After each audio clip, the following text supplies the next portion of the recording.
Nothing yet. Nothing yet. Still waiting.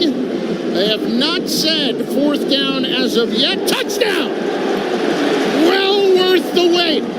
Touchdown run, number 10 of the season for Gavin Wimsatt, and Rutgers caps off a lengthy opening drive to take a 6-0 lead. If you're Rutgers, that's exactly what you want. You control the clock in that first possession, you dominate on the ground, and you finish it with a touchdown. Jay Patel for the point after. What a drive for the Scarlet Knights. It goes 13 plays and 75 yards. Took 8 minutes and 6 seconds. Can't draw it up any better than that. The band was playing the fight song before the officials even came in and said touchdown. Snap, spot, Patel's kick is up, and it is good. 7-0, Rutgers on top. 6:54 left in the opening quarter. This is the Pinstripe Bowl on the RWJ Barnabas Health Rutgers Sports Network from Learfield. Today's IT organizations are tasked with flying the plane while it's still being built. SHI can help by ensuring cybersecurity is part of every business and technology conversation. SHI's solution architects keep your organization protected whenever and wherever work is being done. From end-user devices to the data center to the cloud, SHI helps more than 17,000 business and government customers design, deploy, and secure the technology powering their real-time journey to digital transformation. Visit SHI.com to find out how SHI can help your team solve what's next.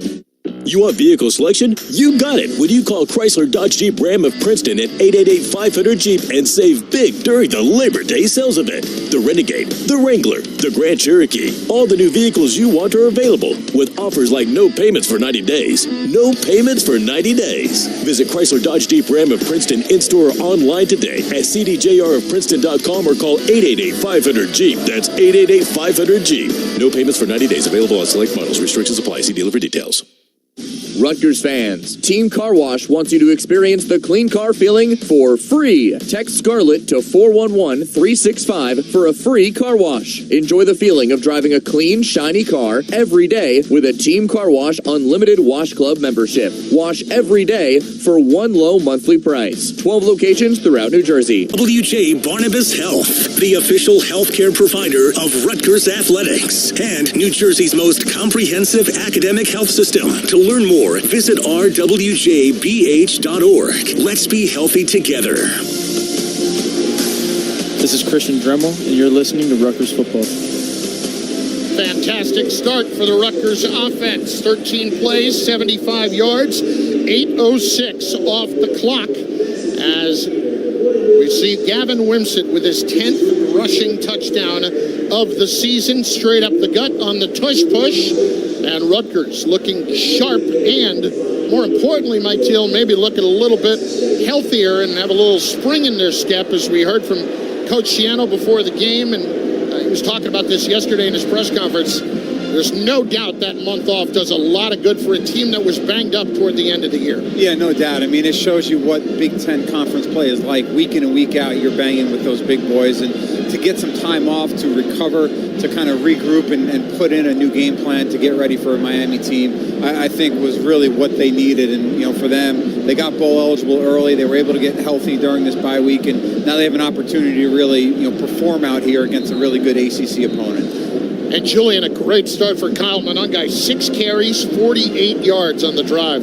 That's the identity of this team, and it's no secret. Like you said, somehow second team all-conference, but 1,000-yard rusher, really the heart and soul of this Rutgers team, and they made it known very early. This is what we're coming to do. You came to the Bronx to catch this running game and did a great job of going 13 yards, riding the back of their captain and their all-conference player.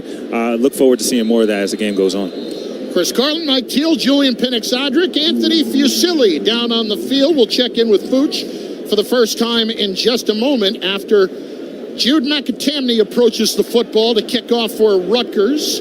Back deep for Miami, it's Ray Joseph, who will field it at the 5, bring it out straight across the 15, and gets leveled on the return by Trevor Yeboah Cody. Also in on the tackle for Rutgers. Big hit for Gavon Fuse. Let's go to Fooch. Well, Christopher, you mentioned the pride of Don Bosco, not Kyle Monangai, but the other one, Christian Dremel, and his versatility. running back kicks today, catching passes out of the backfield. Coach Iano said during earlier in the month, if you saw him in street clothes, you would think he was working in the back of a Starbucks. So what did Christian Dremel do? He went to the Livingston campus, Starbucks, went behind the counter, and started taking orders. I mean, the kid does it all. Well, that was a pretty nifty video that they put out there on social media this week. We'll step aside. Another timeout after the kickoff at 6:49 left in the opening quarter. Rutgers 7, Miami nothing on the RWJ Barnabas Health Rutgers Sports Network from Learfield. Plans, you are the best. What about those round trips, which are perfect on your way there and perfect on your way back? Or those meetings with friends, surprise parties, camps, birthdays? The same way you plan for the important moments, start planning to protect you and your loved ones from a natural disaster. Sign up for local weather and emergency alerts. Prepare an emergency kit and make a family communications plan. Get started at ready.gov/plan. Brought to you by FEMA and the Ad Council. My name is Teresa Barber. I was in the United States Navy and I served overseas in the Middle East and Africa. Early on in my career, I had a commander that taught our suicide prevention training, and the very next day he took his own life. 90% of suicide attempts involving a gun are fatal. My way of continuing my service is to help protect my community by being a responsible gun owner and by storing firearms safely. Store all your guns securely. Help stop suicide. Brought to you by End Family Fire and the Ad Council. This message is for Karina, our mom who finished her high school diploma at age 28. Hi Mom, it's Emmeline and Nicholas. Congratulations on getting your diploma. You worked so hard and have taught us so much. We love you. When you graduate, they graduate. Finish your high school diploma for you and for them. Visit finishyourdiploma.org to find free and supportive adult education centers near you. Brought to you by the Dollar General Literacy Foundation and the Ad Council.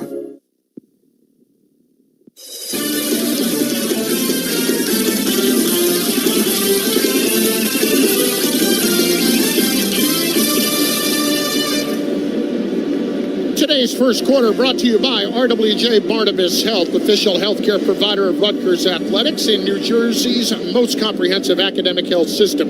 To learn more, visit rwjbh.org. Let's be healthy together.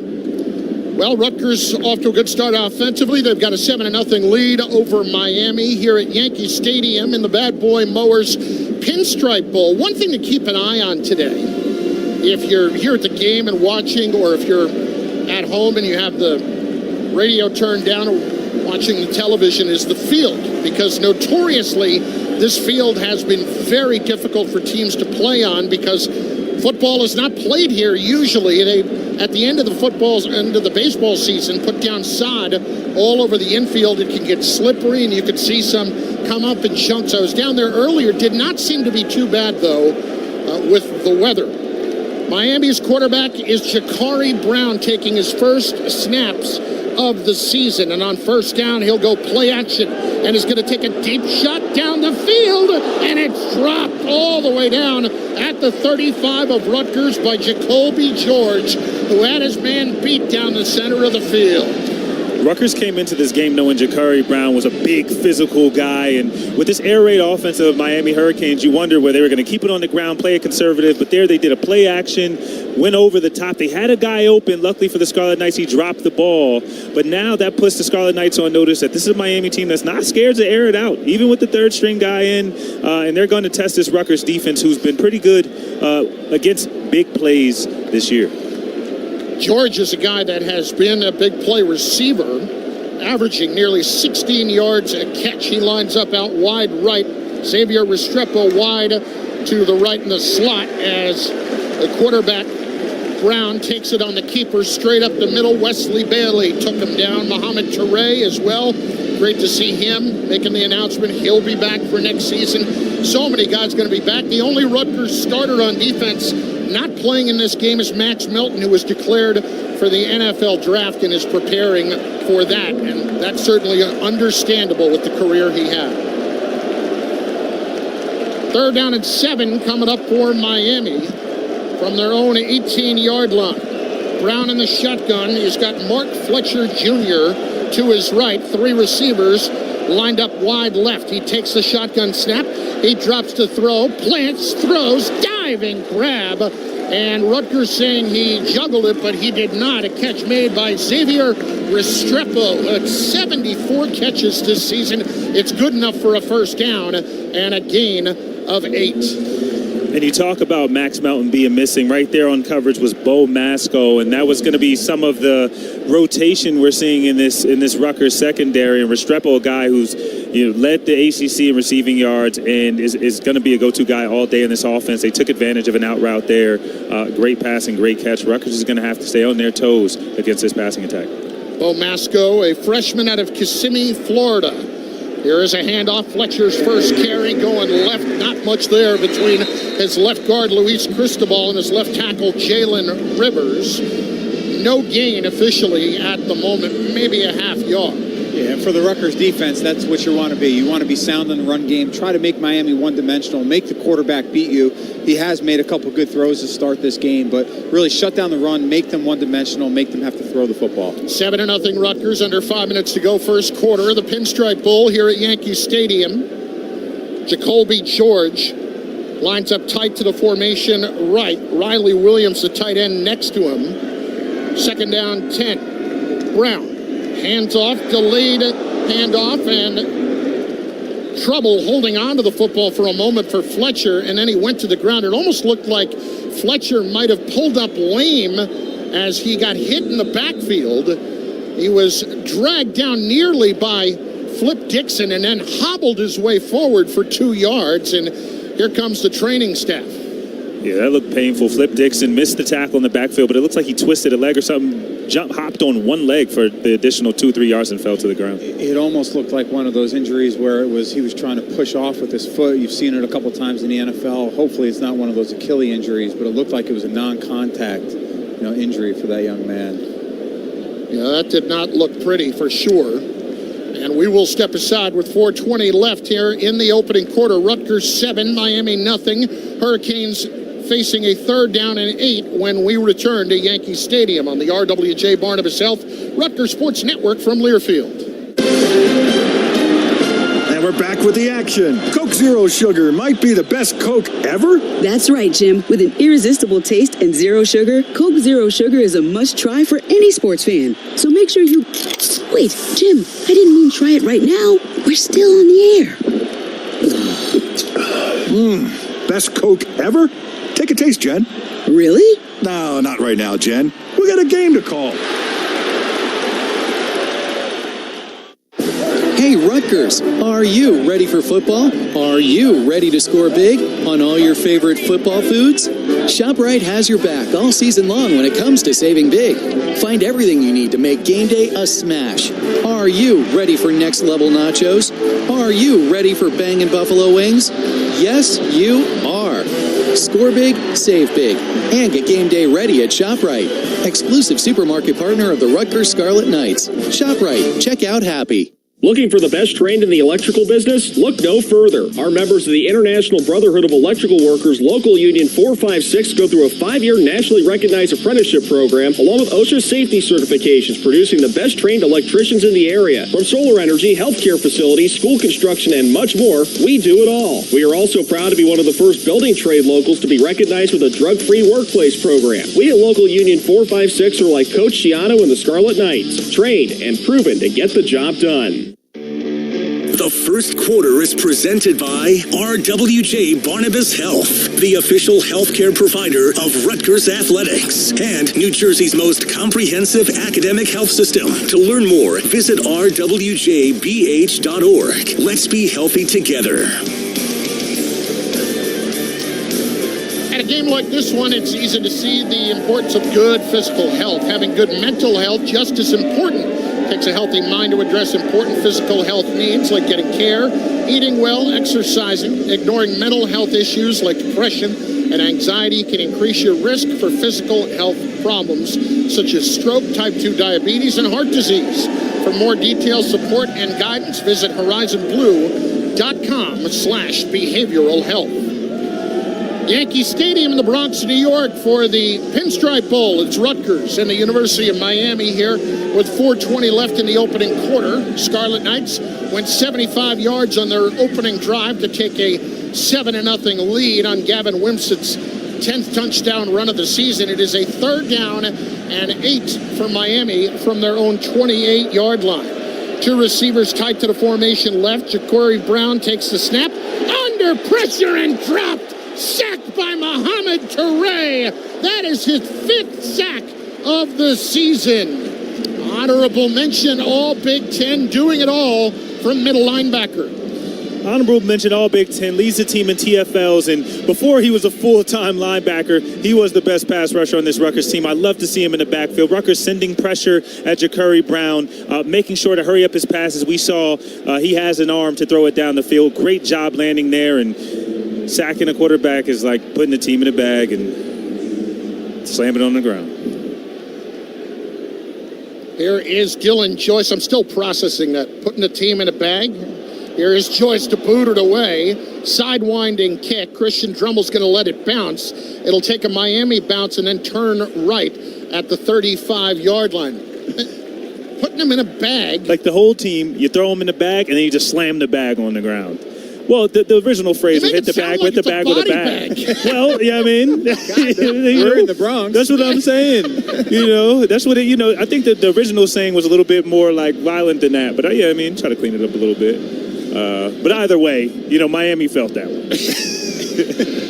Eric Rogers came after the punt, almost got there. Let's check in with Fooch. Chris, you're talking about the field. They actually did a pretty good job. It's pretty dry and down here, and it's not slippery at all. And for Fletcher, the running back, looked like he just twisted it as he tried to change course, and he was helped off the field. That's a scary moment for him, a guy that was very productive, over 800 yards rushing for Miami this season. First down, Rutgers from their own 34. Gavin Wimsatt will hand it off. It is Monangai straight up the middle, lowering the boom on the safety coming down. Jaden Davis to make the tackle, but Monangai gets the better of it and picks up about 6. Yeah, for Rutgers now, if you're going to run the ball on first down and you're taking 6 yards, a positive 6 yards, you're going to continue to run the football really until Miami can try to find an answer for it. So really good start for this Rutgers offensive line and the Rutgers offense as a whole. They are carting off right now Fletcher to the locker room. Twins right, Drummel's in a slot. Officially a gain of 5. Ball at the Rutgers 34. Wide left for Rutgers, Ian Strong for the first time today.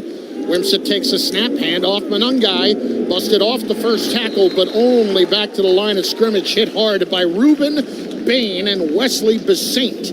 Reuben Bain was the ACC Defensive Rookie of the Year at defensive end. He is a monster. No gain for Monangai. 3rd and 5 for Rutgers from their own 34 with 2 minutes left. Opening quarter, 7-0. Scarlet Knights lead Miami. Wimsatt stepping up to the line, surveying the defense. Miami showing a 5-man front.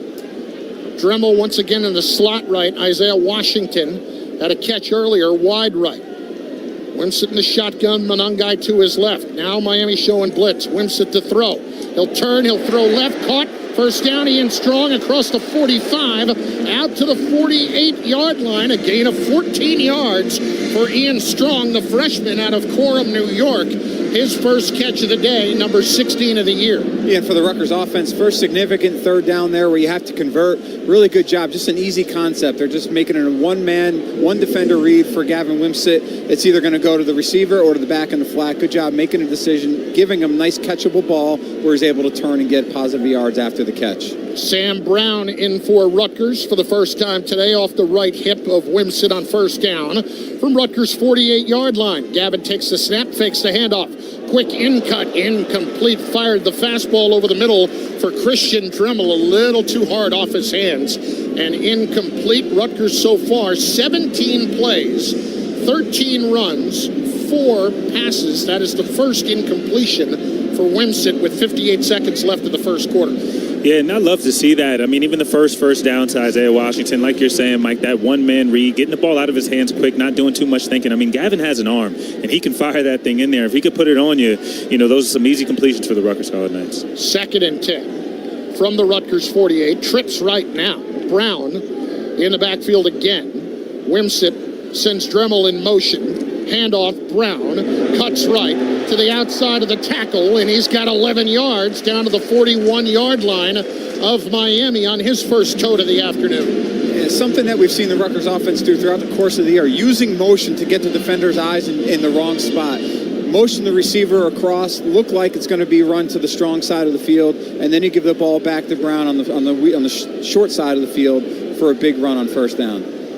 Down to 30 seconds left in the quarter. Rutgers does have to snap it one more time. First down at the Miami 41. Dremel in a slot left to the wide side. Ball on the right hash. Play clock down to 5. Wimsett with Sam Brown to his left. Takes the snap, hands it off. Brown started right, cuts back left to the outside. A lot of running room to the 30-yard line. And when we start the second quarter, Rutgers is going to be in business thanks to back-to-back 11-yard runs for the sophomore Sam Brown out of Philadelphia. Through 15 minutes, it's Rutgers 7 and Miami nothing on the RWJ Barnabas Health Rutgers Sports Network from Learfield.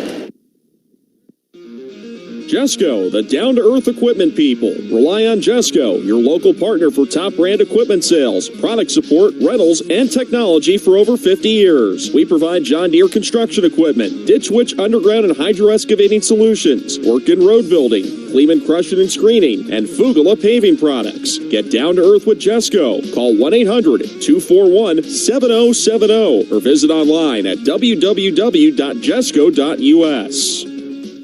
Hey, are you up? It's Nor'easter Nick. I can't sleep. Oh, good you are, because Pizza Hut is open till midnight or later. Order right now at pizzahut.com or check out the app to satisfy those late night munchies. No one out-pizzas the Hut.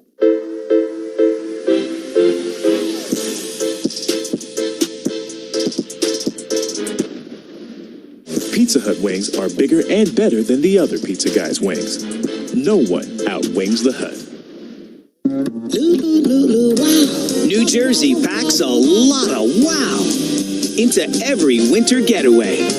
We got wows to knock your ski socks off, wows to warm your soul, and wows to blow your mind. New Jersey, it's one wow after another. Find your wow at visitnj.org. New Jersey, little state, lot of wow.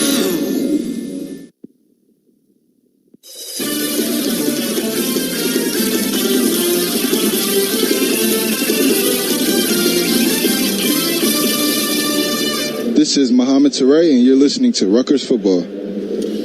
Provident Bank excited to welcome Rutgers football fans to the Provident Bank Stadium Club. It's the exclusive club for the best fans in the world. You see what commitment can do for you at Provident.Bank. Start of the second quarter, 7-0. Rutgers on top of Miami in a Pinstripe Bowl here at Yankee Stadium in the Bronx, New York. Let's go to Fooch. Well, Christopher, a good start for freshman Ian Strong here in New York, coming back to his roots, the pride of St. Anthony's, the 6'5" wide receiver. And New York has been good to Rutgers football. 3 years in a row, the Scarlet Knights have brought in the #1 player out of New York State, and that continues with his teammate, KJ Duff, another 6'5" wide receiver.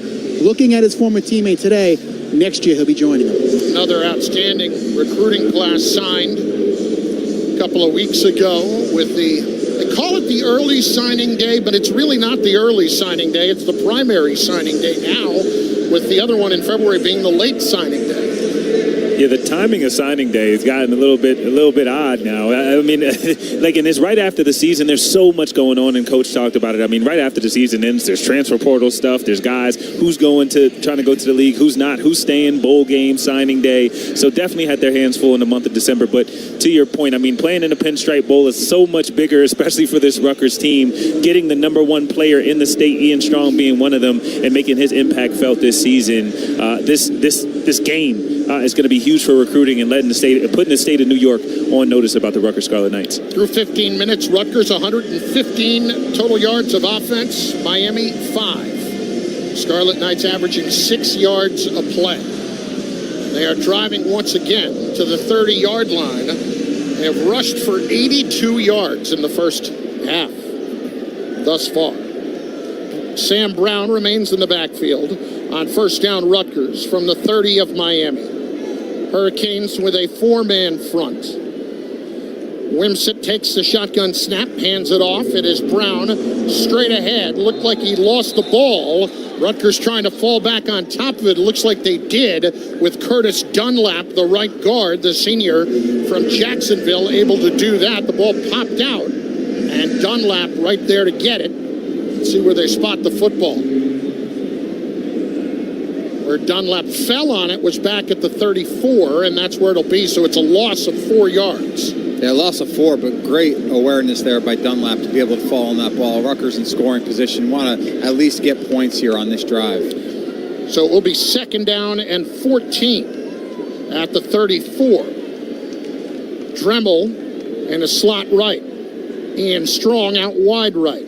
Wimsett barking out directions, takes the snap. He'll throw it over the middle, too high. Got a little anxious to try to hit Isaiah Washington on that in cut, and it's incomplete. And if, Mike, there have been times we've seen that from Gavin this year, and that's one of the things that they have to work on with his accuracy. Yeah, it's been a little bit of an issue for him all season long. And if you look at it this way, it's been consistent. So now you've identified, the issue that needs to be corrected and need to correct it. Just getting caught on his back leg a little too much and the ball just sailing on him. Need to use your body a little more to throw the ball and rely a little less on your arm strength. 3rd and 14 at the 34. Want to get a little bit more if you don't get the first down here for yardage. Kyle Monungai back into the game, strung out to the right side, and Kyle might get back to the line of scrimmage. Again, it's Reuben Bain who ripped Monungai's arm down to the ground, and we'll see if Rutgers is going to send out the field goal unit in a moment with Jay Patel. His long for the season is 51 yards, and here they come.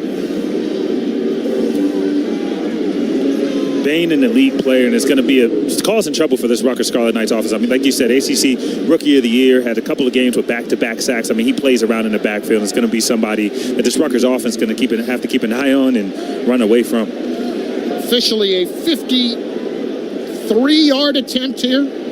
Snap, spot, kick is on its way. It is on line, but it is short. No good. And Rutgers comes up empty on that drive. 7-0. Scarlet Knights lead it. 13-13 left here in the first half on the RWJ Barnabas Health Rutgers Sports Network from Learfield. Since 1934, Miller's Rentals has been the featured name in the event rental industry, headlining special events, parties, graduations, weddings, religious milestones, New York City red carpet premieres, and university events. Miller's is proud to be the strategic partner for Rutgers athletics. Miller's has the rental supplies for every occasion and special event. Tents, stages, chairs, tables, linens, and much, much more. A community icon for over 85 years. The Miller's Rentals family gives back to the community that has helped them gain that status. So support the company that supports RU. Go Miller's! And go RU. College sports fans now have access to hundreds of weekly podcasts that zero in on the college sports world. Now available in the Varsity Podcast Network and part of the new Varsity app. The app is free and available from wherever you get your favorite apps. Download the Varsity app today to have access to hundreds of national podcasts as well as your favorite team-focused podcasts. The Varsity Podcast Network, now available for free on the Varsity app. Download from the App Store and listen today. Rutgers fans, Team Car Wash wants you to experience the clean car feeling for free. Text Scarlet to 411-365 for a free car wash. Enjoy the feeling of driving a clean, shiny car every day with a Team Car Wash Unlimited Wash Club membership. Wash every day for one low monthly price. 12 locations throughout New Jersey. Remember, text Scarlet to 411-365 for your free car wash today. Team Car Wash, the official car wash of Rutgers Athletics.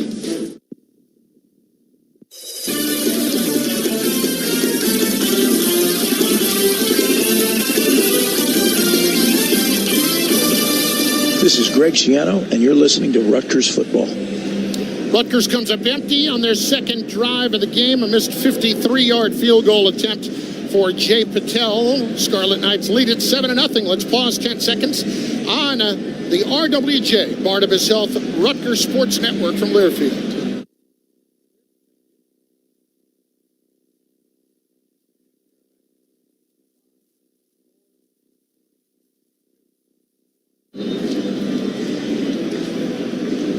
Here at the Pinstripe Bowl in the Bronx, Chris Carlin alongside Mike Teal, Julian Pinnock-Sondrick, and on the field is Anthony Fusilli. Coach, what's up? Chris, you talk about the development of young players. Early on defense, one of the young players that's in the lineup playing is young linebacker from Jacksonville, Abram Wright, a guy that they're really high on, and he's gotten a couple series so far. We'll keep an eye on him. We'll keep an eye on Moses Walker, see if he gets an opportunity to play a little bit more. Dariel Shavalmi from Canada has gotten more reps lately. It's first down at Miami. And on first down, Jakari Brown will hand it off. And on the straight-ahead run, it's Henry Parrish Jr. on the carry. He is a transfer from Ole Miss, and he picked up a couple. Call it 3 to the 38-yard line. And with a lot of the rotation in the linebacker, that's going to affect how they're fitting runs, how they're getting sideline to sideline, and the communication of the defense. All the communication comes through those linebackers. Let's see how these guys step up and fill the shoes of Deion Jennings and Tyrone Powell. George goes wide right. Here is a quick pitch out to the left, and going nowhere is Parrish, thanks to Mohamed Toure, who was right in his face. Another tackle for loss. He led Rutgers this year in that category. He's got 9 on the year. And you love when you see number 1 out there on the tackle because he doesn't miss many. And usually when somebody's coming across the middle, he's laying the boom. That time was able to get enough of the leg and the ankle to get the ball carrier down in the backfield. A short tackler is what you need at linebacker. And when number 1 is coming, he's been becoming as short tackler as this Rutgers team has. We talked about Moses Walker was in the game a few minutes ago. Now Bo Masco is out there once again. It is 3rd and 9 Miami. Brown drops the throw. Late blitz coming. Throws left. Intercepted. It's Abram Wright. As if Fuchs knew it was coming to the 41-yard line. The young man has got a pick. And the Scarlet Knights turn over the Hurricanes. Wright did an amazing job of dropping in zone, in the hook zone, as Jakari Brown rolled out. He slid with him, read the quarterback's eyes, and just fell right underneath the throw. And when you talk about having a quarterback that hasn't had enough reps in a defender, and what bowl prep does for a young guy coming in, making one of his, or getting time for the first time this year, an amazing play, way to come down with it. And as coach says, catch the ones they throw you is the most important thing. And a huge play to make up for the missed field goal on the Scarlet Knights on the other end. And they have the opportunity now to go down and score again. They will get the football at the 42 of Miami for the Scarlet Knights. That is turnover number 18 forced of the year. They are a +5 on the season. And the shotgun. Here's Wimsett on first down. At the 42 of Miami, takes the snap, hands it off. It's Monungai dragged down. Coming in, it's Kiko Maui-Noa, the middle linebacker. I think you might have gotten them for a loss of 1. Yeah, we talked about the Miami defense, that first series, that long drive that Rutgers had in the first quarter. They've obviously made some adjustments. They're starting to bring pressure up the middle with their linebackers. They're going to try to make Rutgers have to throw the ball by defending the run with extra defenders in the box. That's a loss of 4 yards on the play. Back to the 46. 2nd down, 14 Rutgers at the Miami 46. Miami now bringing up 6-7 guys to the line, now backing off a bit. Wimsett in the shotgun, Monungai to his left. Fakes the handoff. Wimsett throws the quick out. Caught.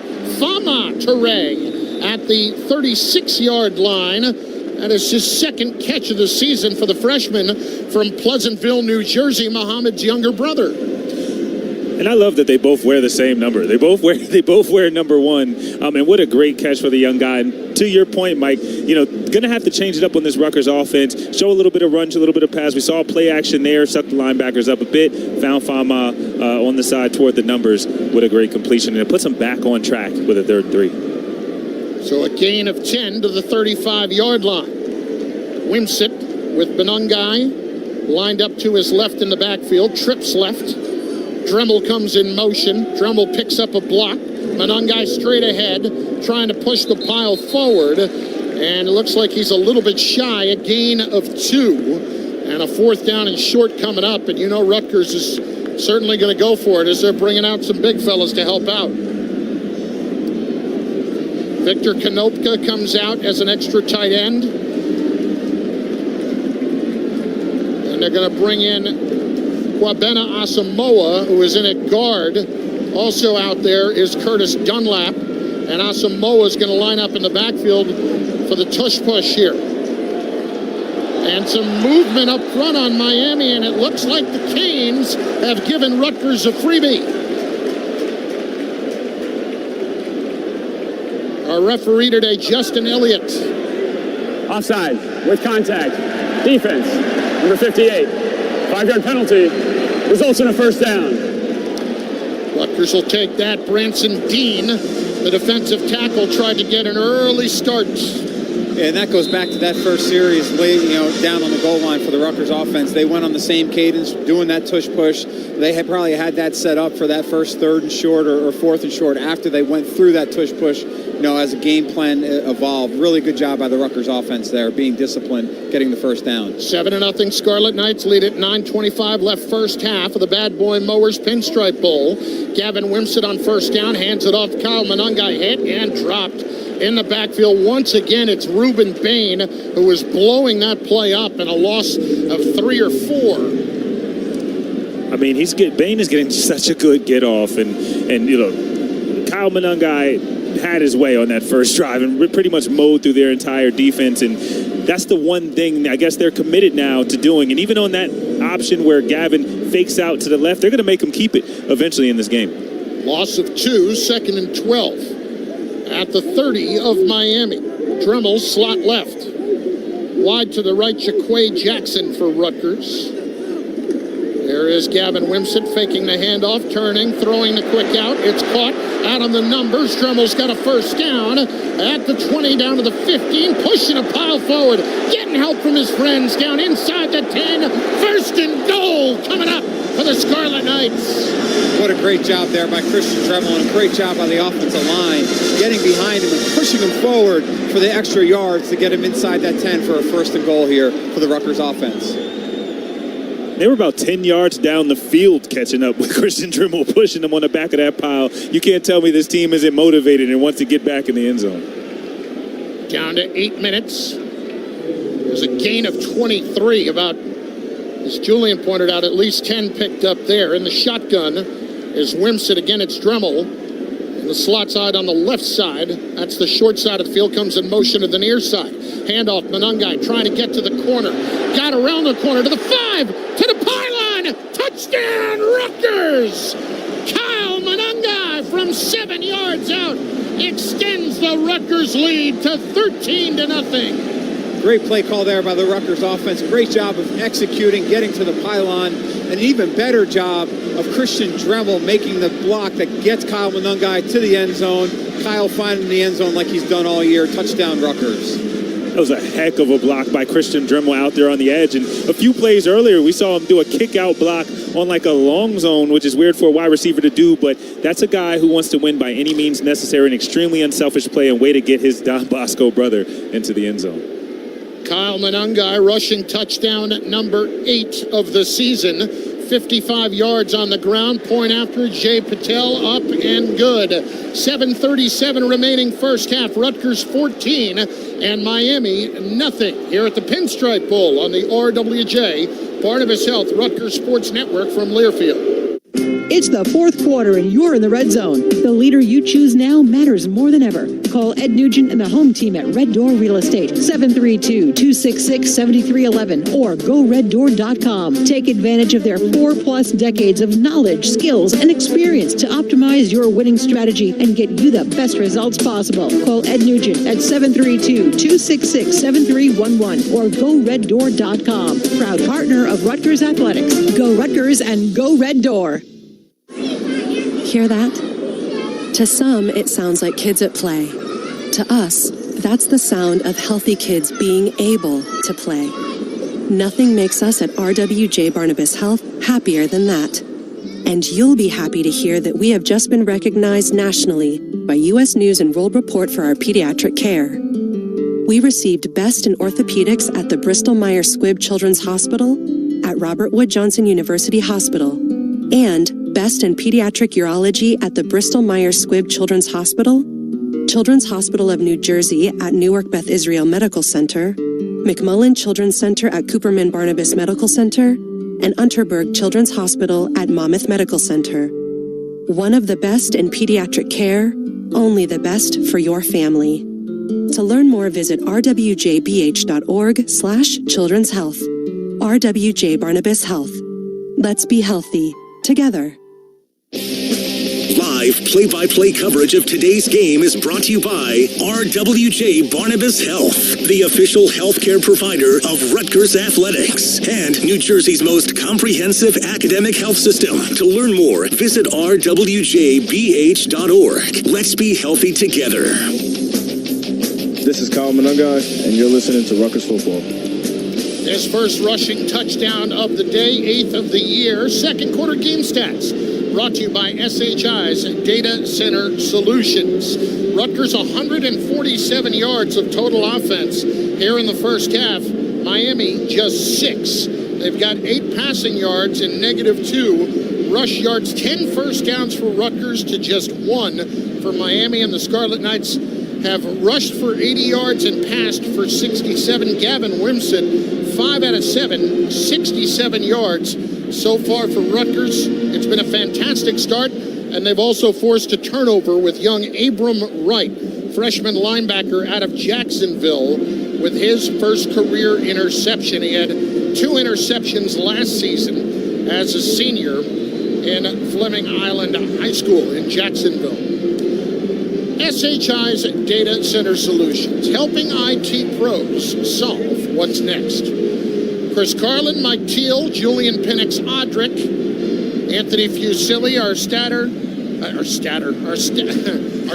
and statistician, Max Shiner, and our producer-engineer, Paul Schrager, here in the Bronx for the bowl game as Rutgers has returned to the postseason. Played 2 years ago in the Gator Bowl as a 5-7 late replacement for Texas A&M. Rutgers earning their way back to the bowl season for the first time since 2014 as Jude McAtemney kicks off, and taking a knee is Ray Joseph for Miami halfway back in the end zone. Yeah, for the Rutgers team now, you couldn't really have asked for a better start. Two really good drives by the offense, a takeaway on defense, almost a block punt on special teams. Really what you want after a month-long layoff, preparing for a bowl game. And what I've appreciated so far is that there's been no penalties. We saw this Miami team with 2 critical penalties in the red zone that led to touchdowns for Rutgers. And Rutgers so far not committing a penalty in this game, had 8 against Maryland in the season closing game. So certainly over this month, I would imagine there's an emphasis for Coach Schiano to play play a clean brand of football. Shakari Brown in the shotgun for Miami. In the backfield for the first time is a Jay Allen. Brown turns, throws left on the near sideline. Penalty flag down as the catch is made by Isaiah Horton out at the 40-yard line. We'll see what the penalty is. A gain of 15. Looks like we've got a couple of flags down. Maybe one on the other side of the field as well, as Paul Schrager points out. So maybe you have 2 penalties on this play. Our referee today, leading the Pac-12 officiating crew, is Justin Elliott. And they are still having a spirited discussion out in front of the Miami bench. No indication yet as to which way this is going to go. I wonder if this is going to be offsetting here. We've got 7:31 left in the first half. Rutgers 14 and Miami nothing at the Pinstripe Bowl. I think we've got it sorted out. There are multiple fouls on the play. During the play, pass interference, defense, number 7. That penalty is declined. After the play, unsportsmanlike conduct on number 3 of the offense and number 0 of the defense. Both of their first fouls. Those penalties offset. It's first down. So Eric Rogers for Rutgers and Jacoby George called for the unsportsmanlike conduct. Let's go to Fooch. What happened there, Fooch? Well, Christopher, they decided to get into a little tango and a little extracurricular stuff. The only problem was that the official was in the middle and got knocked down during it, and so when he got up, he threw the flag right at them. Well, we just saw the replay up here, Fooch, and He didn't get knocked down in it as we saw it. He kind of tripped in the middle of it. But listen, he wouldn't have tripped if the two guys weren't kind of going at it a little bit. It was a shove from George, and then it was on the other side, one of those situations where you had Eric Rogers try to get back at him, but quite couldn't. And they're taking a look at this, I think, to Fuchs's point, to see if, in fact, Rogers maybe caused the official to go down if there was contact. If that's the case, he might be ejected. We'll keep an eye on this. 14-0 Rutgers, 7.5 remaining here in the first half on the RWJ Barnabas Health Rutgers Sports Network from Learfield. You want vehicle selection? You got it when you call Chrysler Dodge Jeep Ram of Princeton at 888-500-JEEP and save big during the Labor Day sales event. The Renegade, the Wrangler, the Grand Cherokee, all the new vehicles you want are available with offers like no payments for 90 days. No payments for 90 days. Visit Chrysler Dodge Jeep Ram of Princeton in-store or online today at cdjrofprinceton.com or call 888-500-JEEP. That's 888-500-JEEP. No payments for 90 days. Available on select models. Restrictions apply. See dealer for details. When it comes to watching sports, there's no telling what you'll hear. No. But when you order Pizza Hut for the game, you know exactly what you'll hear. What the? Oh, that looks fantastic. Your favorite pizza. Ooh. Those awesome wings. What? Plus sides and desserts. Yeah. All waiting at pizzahut.com. So order now, because no one out-pizzas the Hut. Huh. What game? Product availability, prices, participation, delivery areas, and charges and minimum purchase required for delivery may vary. Delivery charges not a driver tip.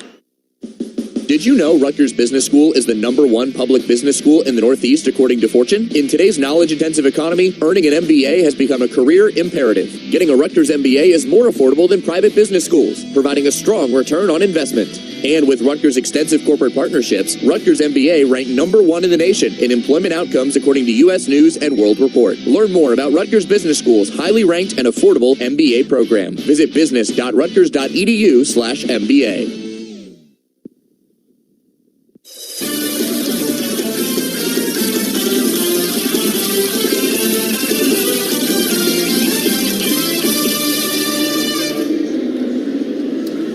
Hey, are you ready to score big? Are you ready to save big at ShopRite? Grab deals on all your game day favorites, because when you score big, you save big. Exclusive supermarket partner of the Rutgers Scarlet Knights. ShopRite. Check out happy. So they were reviewing during the break as to whether or not the contact, maybe from Eric Rogers, caused the official to fall down.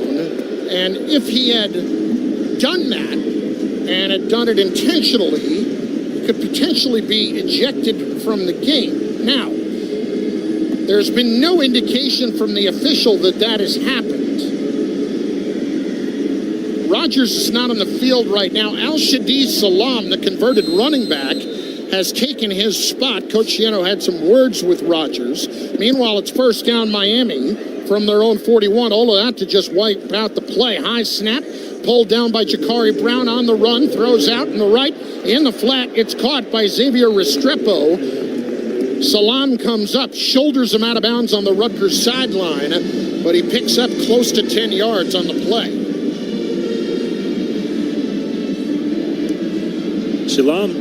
Al-Shadi Salam coming in for Eric Rogers and going into Restrepo straight to his side. Looked like he, came on the motion, didn't see it, had to come up and make a late tackle, and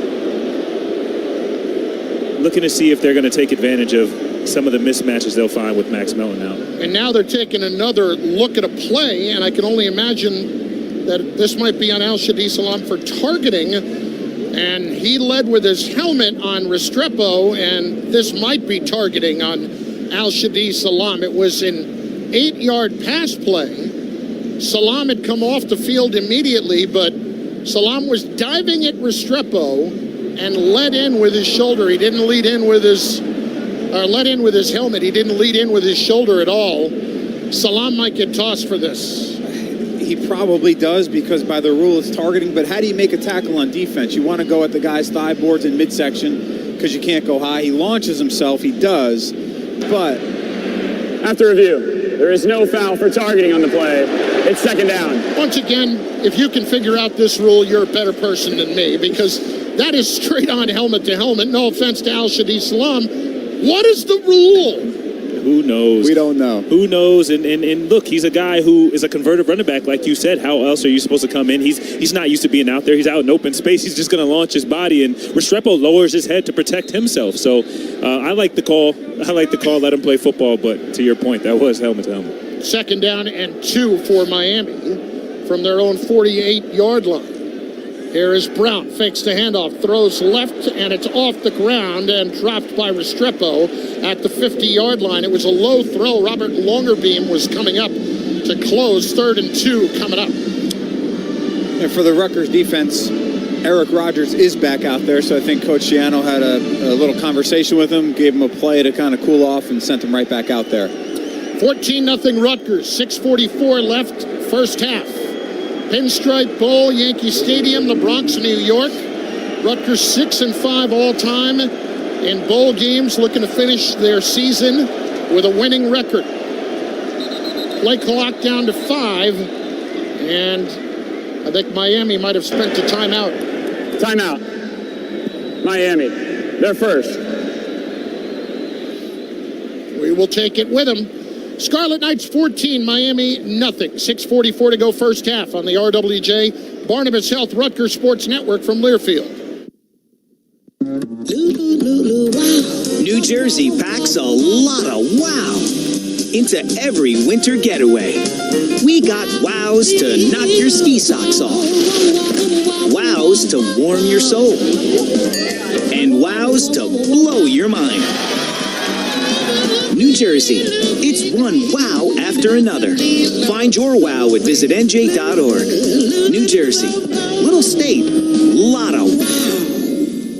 Looking for the best trained in the electrical business? Look no further. Our members of the International Brotherhood of Electrical Workers Local Union 456 go through a 5-year nationally recognized apprenticeship program along with OSHA safety certifications, producing the best trained electricians in the area. From solar energy, healthcare facilities, school construction, and much more, we do it all. We are also proud to be one of the first building trade locals to be recognized with a drug-free workplace program. We at Local Union 456 are like Coach Schiano and the Scarlet Knights, trained and proven to get the job done. Which schools will take home the prestigious Learfield Directors Cup for the 2023-24 college athletics season? You can follow the standings of your favorite school or alma mater at L Directors Cup on Twitter and online at thedirectorscup.com. That's thedirectorscup.com and L Directors Cup on Twitter. Trophies will be awarded in June 2024 to the winning institutions in all competitive divisions. Learfield Directors Cup, the crowning achievement in college athletics.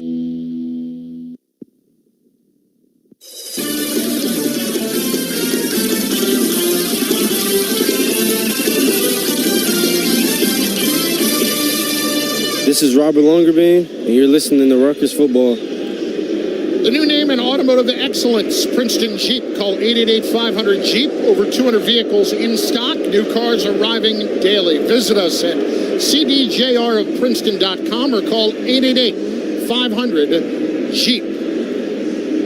14-0 Rutgers over the University of Miami. Chris Carlin alongside Julian Penix-Odrick, Mike Teal, and down in the field at Yankee Stadium is Anthony Fusilli. Well, gentlemen, a pretty cool moment for the assistant strength and conditioning coach just now, because they just showed some of the top plays in the history of the Pinstripe Bowl, and you look up and you're watching it, and it's Iowa State and Rutgers, and who is it? Chase Dodd stepping back, the assistant strength and conditioning coach, throwing a bomb to Brendan Coleman. A big strike that you remember, Chris, for the touchdown that everybody got to see just now. It was a pretty cool moment for him, I'm sure. Yeah, I saw Chase before, and I should have remembered it. You know, that was a great play that led to Rutgers' bowl victory here in their first Pinstripe Bowl back in 2011, for which Brendan Coleman, he was such a weapon. And Chase Dodd breaking the mold for quarterbacks, being the strength coach. 3rd down and 2, and now another timeout. This one taken by Rutgers. 30 seconds. Boys, what am I missing here? Little game of chess right now. Little game of chess between Coach Cristobal and Coach Schiano, possibly. And then to your point, yeah. Quarterbacks are typically allergic to the weight room. They typically, got ice on the throwing shoulder on the band somewhere in the corner.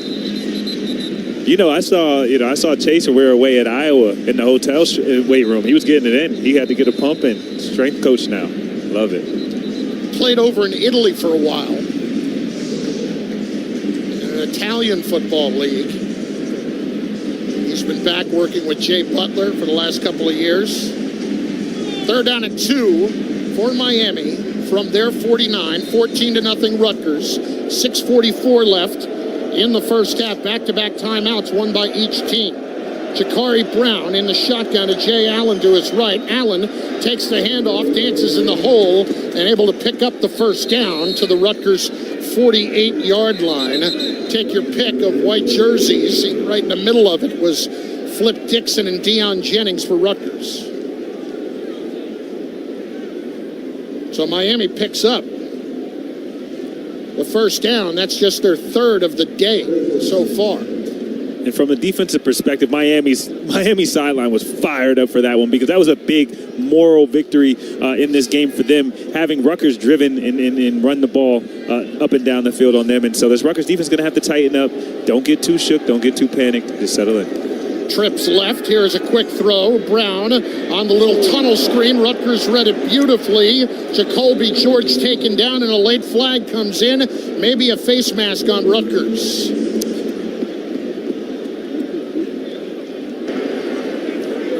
Personal foul. Face mask. Defense. Number 71. 15-yard penalty. Automatic first down. Aaron Lewis called on it. He was the first to get there, and he did get his face mask, no question about it. And had he not grabbed that face mask, I still would have got him for a loss. And as a defensive lineman, for you to read the wide receiver screen and get out there still in the backfield, he did an amazing job of reading the play. He just reached out with his arms, lost his balance there. He should have known his troops were coming inside out with him. And unfortunate, and I talked a little bit earlier about Rutgers not drawing any penalties, and they've drawn two twice, and you're helping them down the field. You have to be very careful if you're Rutgers not to shoot yourself in the foot with penalties. First down and 10 Miami at the Rutgers 32. This is the furthest into Rutgers territory the Hurricanes have gotten. They've got twins left. Here's Brown faking a toss. Pressure coming. Throws left, and it's right at the feet of the intended receiver. And we've got another penalty flag coming in. And this might be roughing against Rutgers. It's a terrible throw by Brown. And the intended receiver was Elijah Arroyo, the tight end. And Mohamed Touré and Aaron Lewis sandwiched him, but Lewis really got him from behind. Personal foul. Roughing the passer. Defense, number 71. 15-yard penalty. Automatic first down. So back-to-back penalties on Aaron Lewis.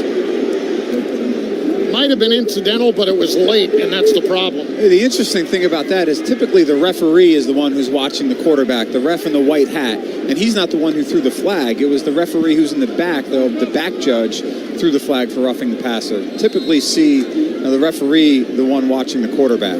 Miami now all of a sudden in the red zone at the 17 of Rutgers. They converted on 84% of their trips into the red zone this year. 14-0 Rutgers. First down Miami at the Rutgers 17. Brown quarterback draw to the 15, and that's it. Gain of 2. Longer beam came up.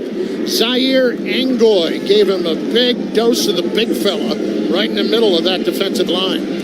Angoy did a great job of pressing the offensive line, and they saw the QB run coming. He pressed it, and when Brown tried to cut back, he was there, got off the block, and laid the boom on him. And that's what you want to do. Anytime a quarterback wants to run the football, especially between the tackles, you have to make sure as those big guys that you're hitting them, landing on them, and making them think twice about taking that thing up the middle. Jakari Brown for Miami, 4 of 8, 33 yards. Taking his first snaps of the season, started one game for Miami last year. In the shotgun, takes the snap, hands it off. Parrish up the middle, and Parrish takes it inside the 10 to the 9-yard line. Shaquan Loyal made the tackle. It's going to be about 2.5 yards short of a first down. A really big chance now for the Rutgers defense. First time in this game to step up on a third down and get off the field, hold Miami to a field goal after giving up a couple personal fouls to really put Miami in scoring position for the first time in this game. 3rd and 2, Miami. Right at the Rutgers 9, 4 minutes left in the first half. 14-0 Rutgers. Brown with Parrish to his left. Hands off Parrish. Running left. Stood up by Deion Jennings. Second effort, though, might have gotten him near the first down. He somehow got away from Jennings, and Wesley Bailey came up to make the tackle, but it looks like he's going to have a first down. It'll be 1st and goal for Miami. Yeah, that was just a tough run right there. Jennings did a great job of putting his face on the ball, but running back had a head of steam and was able to twist out of it to get the first down. To your point, Mike, if you could make a stand right here, if you're just Rutgers defense, after those 2 personal foul penalties, or 3 personal foul penalties, you'd be making a big stand for your team. Brown in the shotgun, gives it once again, fakes it, Parrish, Brown running the outside left, and he slides in for the Miami touchdown. Right inside the corner. Here's my question, though. Did he start sliding before he got into the end zone? I'd like to see the first replay of that. And as we watch it, he got in. He was past the line. Yep. Yeah. And it looks like Rutgers had a twist on where Wesley Bailey as a defensive end took a step and was going to fold back into the inside, thinking it was an inside run. But Brown kept the ball to the outside. Wesley Bailey lost a step and then ultimately lost the edge of the defense, and Brown was able to take advantage with its legs and get to the corner of the end zone. Andy Borregales on for the point after, and the kick is up and good for Miami. They're on the board as they go 75 yards in 9 plays and 4 minutes and 18 seconds, and we've got some late pushing and shoving between these two teams. As we said before the game, it was getting a little chirpy near midfield during warm-ups. So Miami, which had done nothing offensively through the first, I'd say 20-plus minutes of this game, answers back with their first score, and it's 14-7 Rutgers on top of Miami as Jakari Brown has the touchdown run. That one goes for 6 yards. Let's go to Fooch. You know, Chris, on that 3rd and 1, it looked like Coach Ciano asked the official. I thought he was going to challenge it. The official was about 2 yards behind where the first down was. It didn't look like where I'm standing. I was directly there in front of the spot. It didn't look like he made it. And then the official walked 2 yards up and walked past where the runner went and gave him the first down. It was just bizarre. And Coach Ciano, I thought, was going to challenge it. He talked to the official, and then he decided not to challenge it. Well, as a result, it ends up in a touchdown run, officially 7 yards for Miami. For the quarterback, Jakari Brown. Here's the kickoff coming from Borregales. It's going to be Christian Dremel fielding it at the 6-yard line and calling for the fair catch. With 3:19 left here in the first half, Rutgers 14 and Miami 7. Now, Rutgers has had plenty of offensive momentum, but it's important in this drive to keep that going as we're inside that last 4 minutes of the first half, first 4 minutes of the second half. And remember, Miami gets the ball to start the second half. Yeah, and Miami's defense has done a much better job in the second quarter of slowing down the run game. They haven't necessarily stopped it yet, but they've slowed down Kyle Monangai in this run game.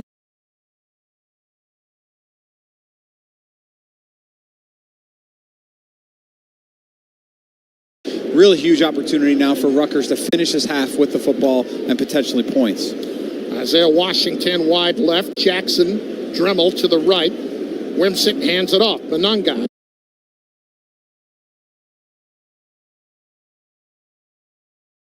Picking his way, breaking tackles across the 30. Kyle is out to the 31 and a gain of 6. Coming up to make the stop is Corey and Markeith Williams for Miami.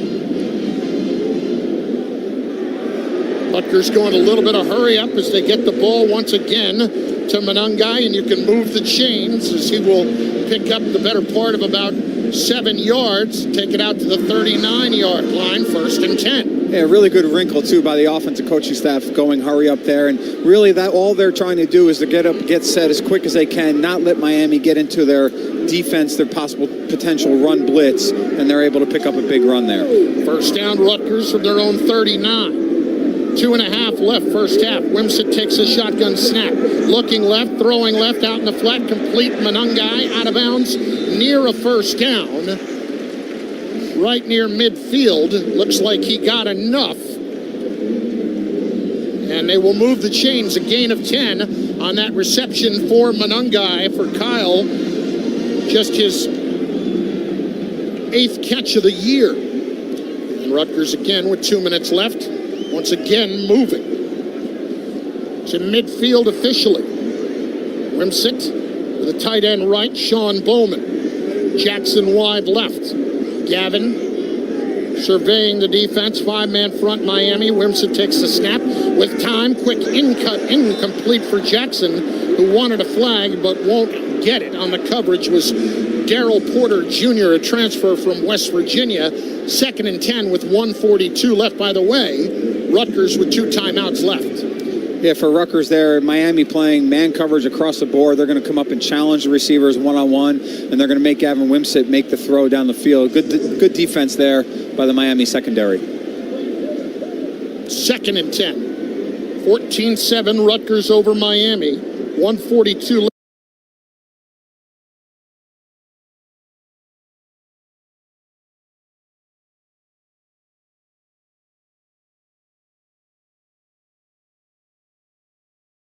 First half. Manungai lines up off the right hip of Wimsatt. Ball on the left hash. Here comes the blitz. Wimsatt keeps it himself, and he's going to get taken down for a loss. Markeith Williams came on the blitz from safety, and he took him down for a loss of about 3 as the clock runs with under 90 seconds left in the first half.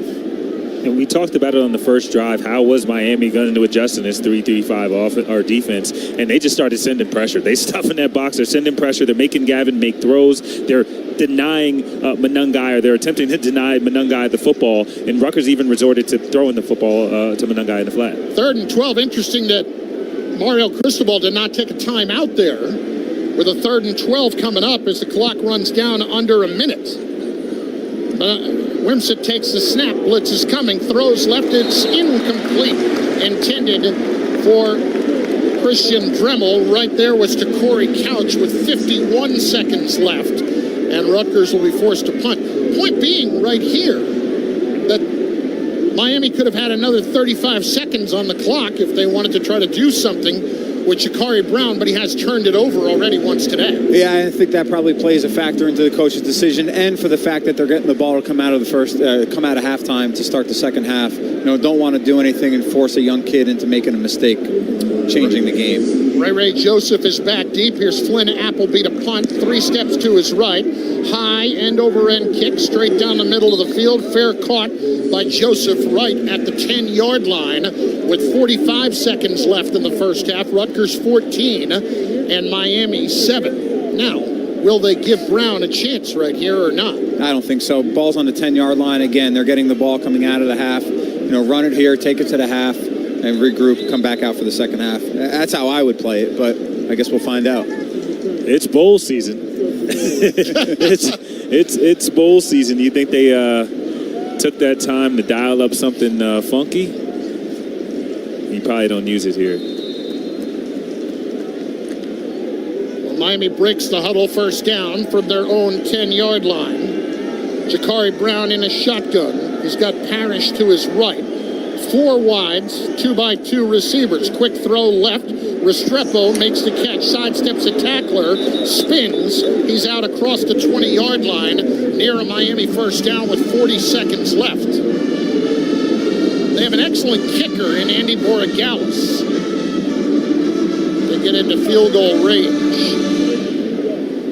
They'll call it a gain of 9. It's 2nd down and 1.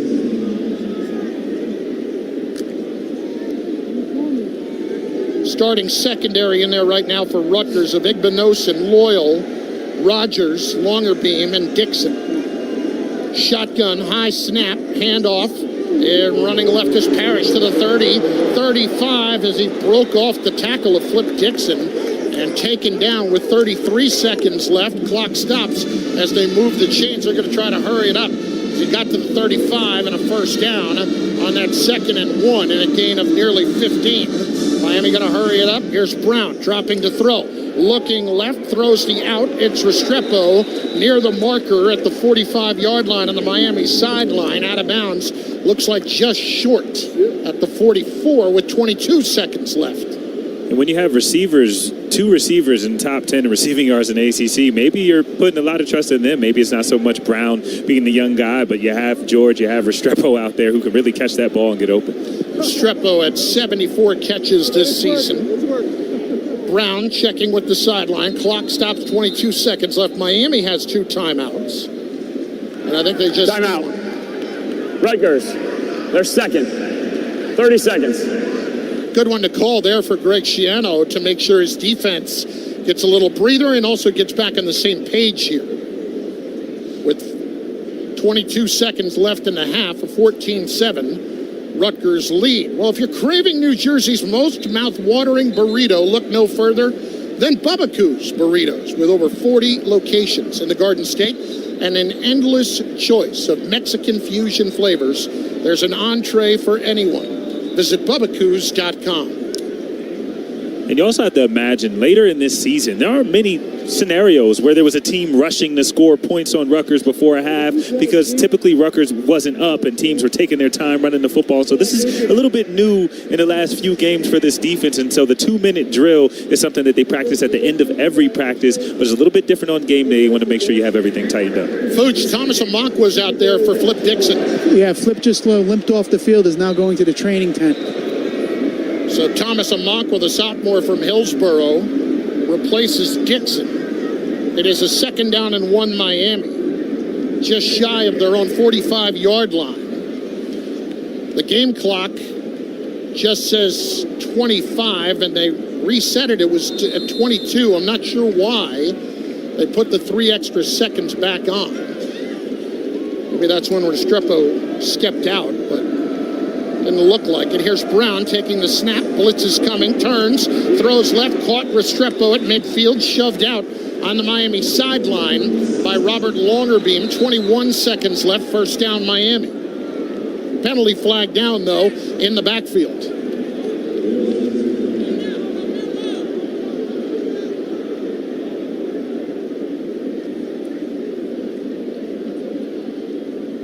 They didn't get a late hit here, did they? Unsportsmanlike conduct. Defense, number 23. Is first. 15-yard penalty added to the end of the play. Automatic first down. Wesley Bailey, the guilty party, and that just cannot happen. Cannot happen, and there's 4, that's 4 personal foul penalties on this Rutgers team in this second quarter alone, and those are the plays that'll kill you. I mean, we think about, the 2-minute drills, like that's a cardinal sin. You have 20 seconds. They have to get down this field in 40 seconds, and we just talked about whether they would try to get down the field or not, and now Rutgers helping them out with that penalty. Wesley Bailey hopped up, and his right foot went off of one of the linemen that had gotten knocked to the ground. Debatable as to whether or not he tried to do it, but it certainly was called nonetheless. Here is Brown to throw. 19 seconds left from the 32. Fires left. It is caught, but incomplete on the sideline. Horton made the catch at the 16, but his foot was out of bounds. Brown for the Hurricanes is doing a great job getting the ball, making his read, getting the ball out of his hand, and he's making these Rutgers DBs make quick decisions about what they're going to do. There's a lot of crossing routes, a lot of passing off of routes. They're trying to throw some confusion in there, and Brown's doing a good job of seeing the easy targets and throwing that football. Miami's the ruling on the field of an incomplete pass is under review. So they're going to take a look as to whether or not he got a foot down.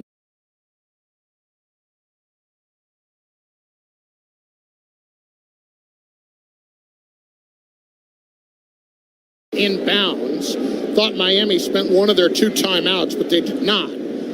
Right now it's a 2nd and 10 for Miami from their 32. Brown, as we watch the replay, guns it to the far side, and his left foot looked like it might have touched, but I don't think they're going to be able to overturn that from the view that we saw so far.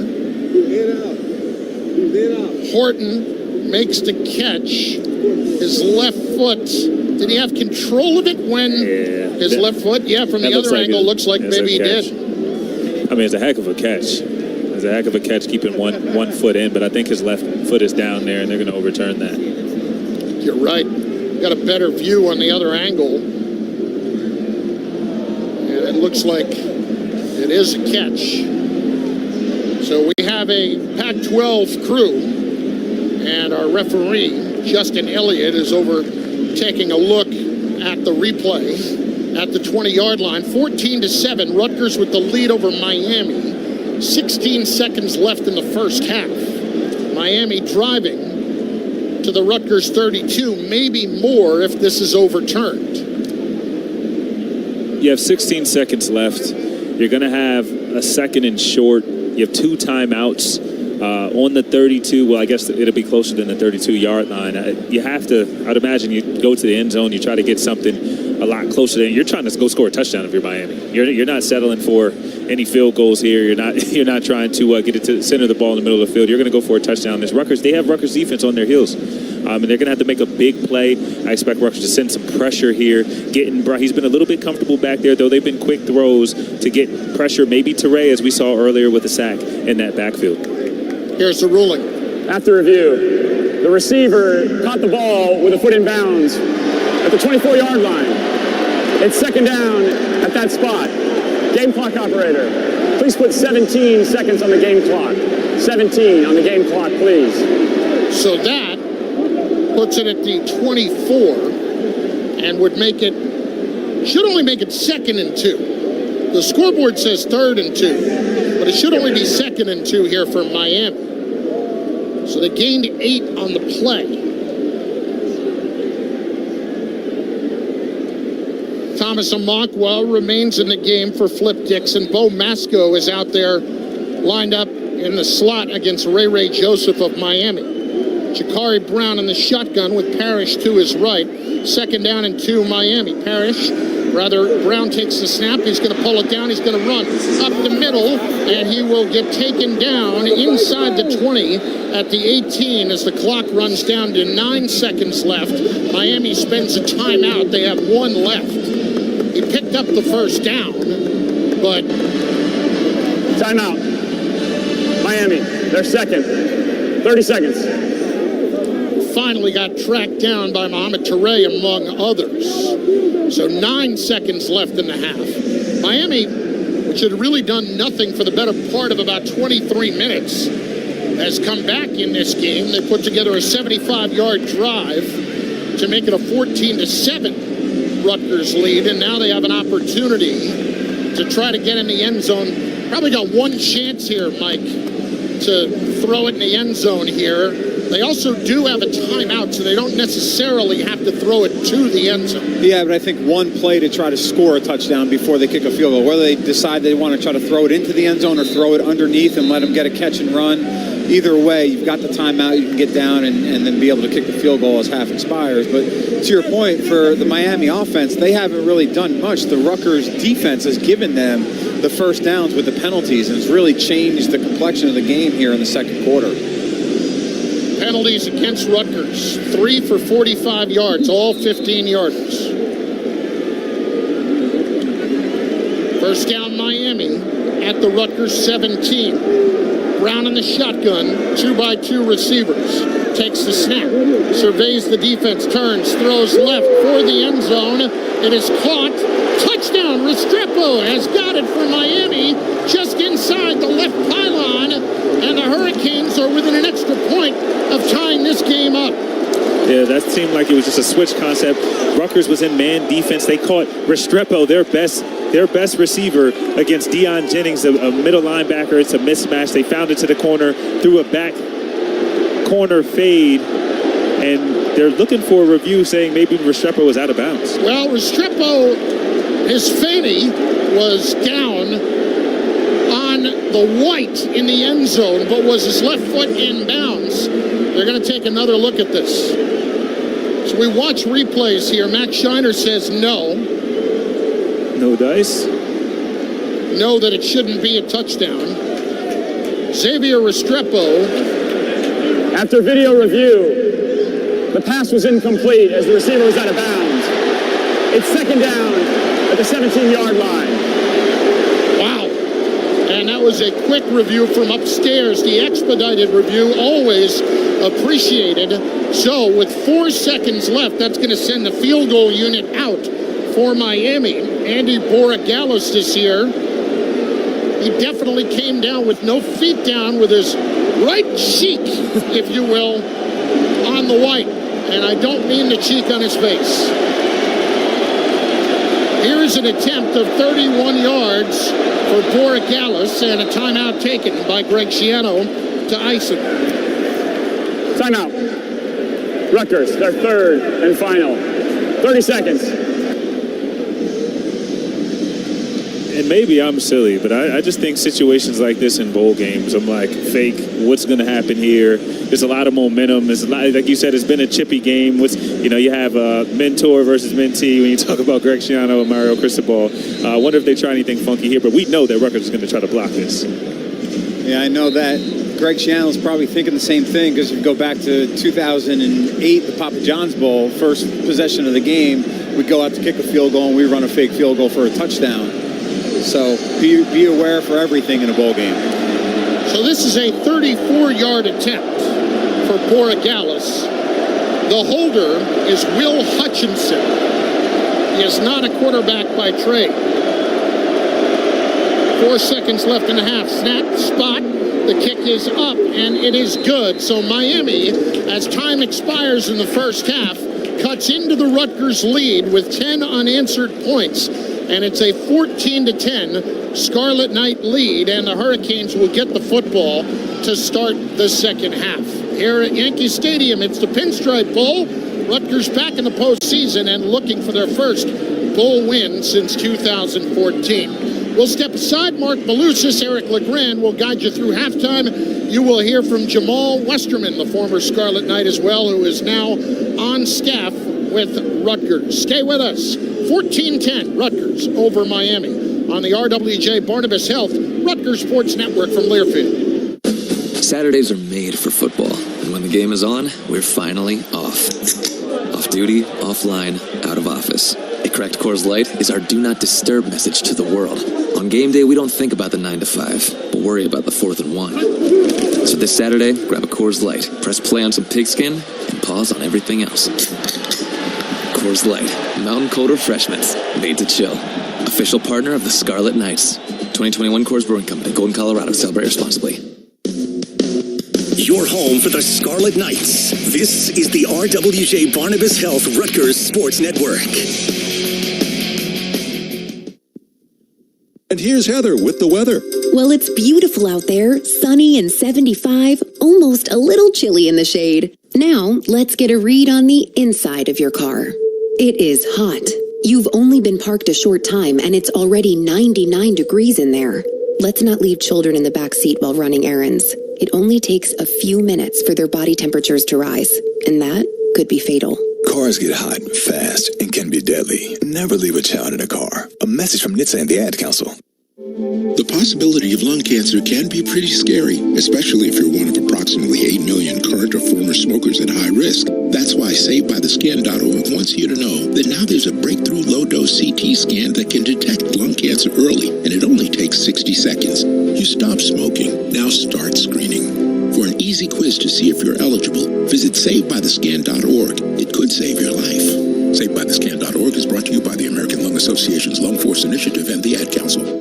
Into the building for the first time after the shooting. It was crippling, but it had to be preserved. In response to the Pulse nightclub shooting that affected the LGBTQ community, Barbara Poma, owner of Pulse, founded the One Pulse Foundation to honor Pulse victims and survivors. If you're an ally of this community, speak out. There are more of us together than apart. It is the power of love in its rawest form. Join the fight for LGBTQ acceptance. Learn how at lovehasnolabels.com. Brought to you by Love Has No Labels and the Ad Council.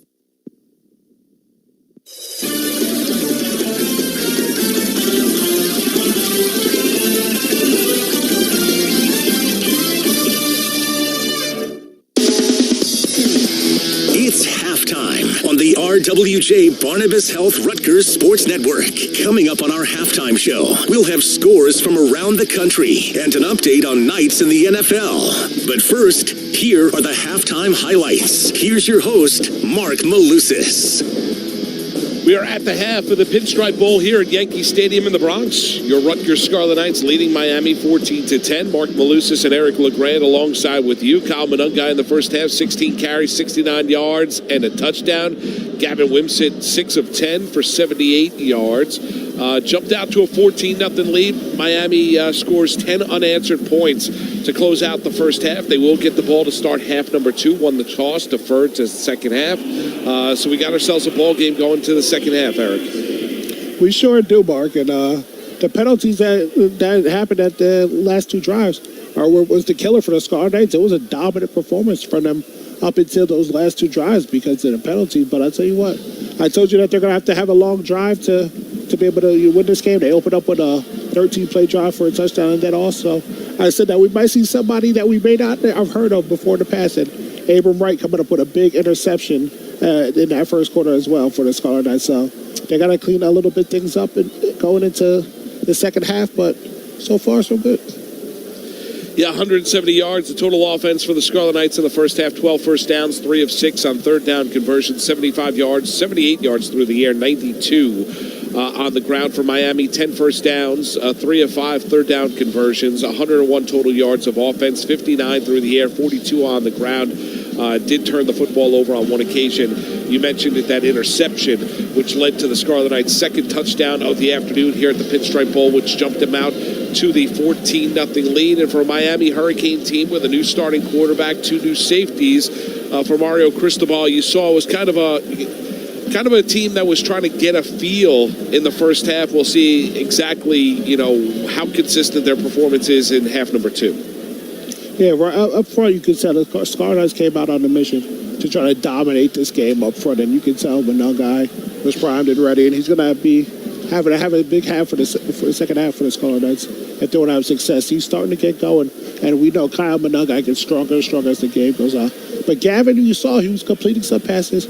Yes, there was a few errant throws where he could have put the ball on the receiver, but so far, it's good to see him be able to complete those little flare-out routes like Christian Dremel had on that first drive as well. So good job by Gavin Wimsatt so far, and the Scarlet Knights have to come out and be more physical, but most of all, be more disciplined and not get those big penalties, because they have 3 penalties for 45 yards, which is a killer mark.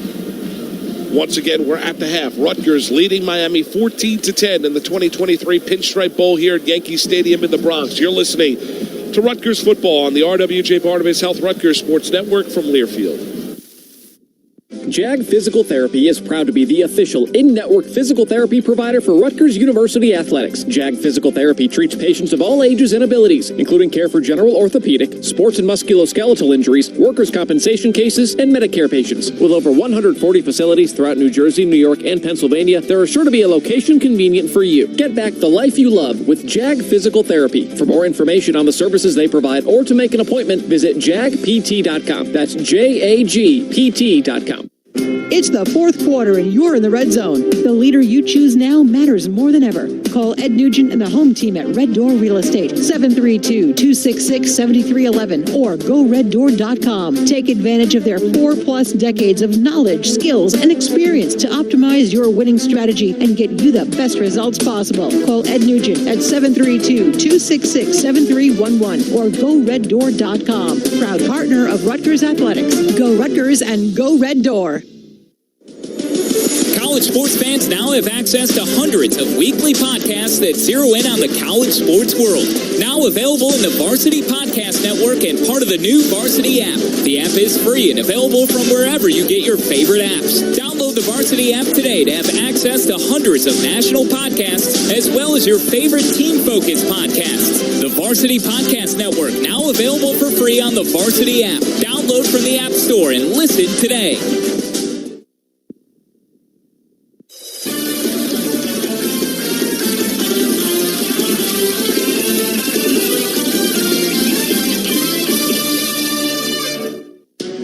From the banks of the Raritan to the pros, this week's look at Knights in the NFL is presented by IBEW, the International Brotherhood of Electrical Workers Local Union 456, energizing Rutgers for over a century.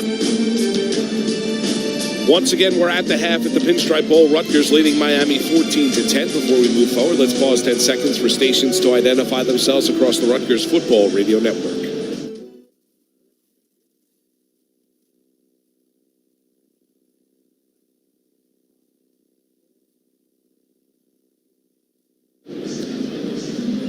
Knights in the NFL presented by IBEW, International Brotherhood of Electrical Workers Local Union 456, energizing Rutgers for over 100 years. Let's catch up with a former broadcast partner of mine, former Scarlet Knight defensive player, that is Jamal Westerman. Joining me now is the pride of Brampton, Ontario County, former RU defensive end and NFL pass rusher, Jamal Westerman. Jamal, right now, I know you're part of the Rutgers staff in strength and conditioning, but for you to make it to the league, tell me how it started when you got here under Coach Schiano. Thanks for having me. I think the biggest thing is just Coach Schiano's vision. I think he had a vision for Rutgers University where he wanted to take to. You know, it was built on a strong foundation. And the biggest thing about what Coach Schiano and the coaches brought when I was young at Rutgers was, you know, he built a system, kind of the process that you go through. It's not only focusing on your destination, but the daily journey, the daily battles. And so as I grew and as I matured as a player, you're just taking small steps. You know, he always said the journey is the destination, which is focus on today, focus on the next thing. So I think learning that system not only helped the players, but I think our program as a whole continued to improve, because I think the program did the same thing where they would focus on the system, they would focus on the process instead of just the end results. And you can see how year after year, especially back in the day, the program continued to grow. And now you see it the second time around that we're back, it still started the same way with the process and how we do things every day. Now, let's talk about the first time around. You were part of a special group of young men, and you all pushed each other to not only have success on the field, but for the team to have success. Yeah, I think it was a great group because we all were kind of underdogs. You know, I don't think there were too many big, blue chippers or five-star guys, but guys that came to work, guys that were excited and passionate about playing football. You know, I think that's the biggest thing. The guys were very intentional. We loved the game. We loved playing with each other, and we knew that if we were to build together, to bond together, and really focus on the chop, that we would have an opportunity to kind of, play in bowl games, be successful, be on TV, and then play at the next level. And when you talk about playing at the next level, a lot of those guys you saw on the National Football League, game in, game out. What was that like? What sense of pride was that like? Oh, man, it was an amazing time. You're sitting in the meeting room, and I'm with the Jets, so Rex Ryan's talking about the other team, and he's talking about some of my former teammates. He's talking about the McCourty brothers, or Kenny Britt, or Brian Leonard, or Jeremy Zuta, or Ray Rice. And that's the funny thing, where they're talking about guys that you grew up with, that you played with, that you were in the locker room with. So there's always a sense of pride for me to hear, hey, he's a tough runner, or hey, this guy right here, he's a smart corner, man. He catches everything. This guy's a tough receiver. He'll break tackles. So for me, even though they were my competition at the time, it was always a pride hearing the guys that I built with at Rutgers University having success and being talked about as some of the best players in the National Football League. And now, for you to make that next step, you had to have that ability. You had to have that drive. Where'd that come from? I think a lot of the drive is just from kind of my story, kind of growing up. I born in Brooklyn, raised in South Florida, which is a football hotbed. Going down there to St. Thomas Aquinas. Then after my freshman year, I moved to Canada, which was great for me, but it kind of took football away from my life. So I kind of got back that hunger and that desire. And one thing that I noticed about, especially a lot of the Canadian kids, which was similar to the guys in South Florida that I grew up with, they had a lot of passion about football, a lot of passion about playing the game, and I want to. So just being in Canada away from the game, I became more of a fan because I was just watching NFL Network, trying to get ESPN magazine, trying to get Sports Illustrated, just to see, NFL football, because we didn't have it that much in Canada. So I think that drive, once I had an opportunity to come back down to the States and say, I can make an impact, I think I just became hungry to what's my next step? What's the next step in this journey? And, to my destination, which is, I don't think I'm at the destination yet, but I'm, still in the journey, so I'm enjoying it. All right, talking about your journey, finally, you're part of the strength and conditioning staff under Coach Schiano and under Coach Butler. What is that like, and how has that, because Coach calls it a developmental program, how has that been like? I think it's been an amazing journey. My first 2 years, I got an opportunity to coach closely with Coach Schiano, working daily with them and the defensive line unit. And then I transitioned more into strength and conditioning role, which has been a blessing for me. I got an opportunity to coach, some NFL guys, through my years up at Tech, training guys, but now working with the Rutgers football team, with the young players, having that ability to come in the place that I once was. My journey kind of began here at Rutgers, and kind of getting the opportunity to equip and inspire our young players, and not only teach them what it is, the strength and conditioning, how to get stronger, knowing about their bodies, helping them, try to prevent injuries, but also the mental mental toughness of it, how hard it is daily to do the job, and not only in college, but if they want to take that next step into the pros, how much difficult that is and how daily you have to come in with a mindset and an intent that you must be getting better. So for me, it's been nothing but a blessing, and this journey is definitely great for me. Well, it's also great for the players and the current players, because if they have a role model, you're definitely one of them that they should look at. Thanks for the time, Jamal West. Hey, appreciate it, Fusion. Go RU. This is Greg Sciano, and you're listening to Rutgers Football. Since 1934, Miller's Rentals has been the featured name in the event rental industry headlining special events, parties, graduations, weddings, religious milestones, New York City red carpet premieres, and university events. Miller's is proud to be the strategic partner for Rutgers Athletics. Miller's has the rental supplies for every occasion and special event. Tents, stages, chairs, tables, linens, and much, much more. A community icon for over 85 years. The Miller's Rentals family gives back to the community that has helped them gain that status. So support the company that supports RU. Go Miller's! And go RU.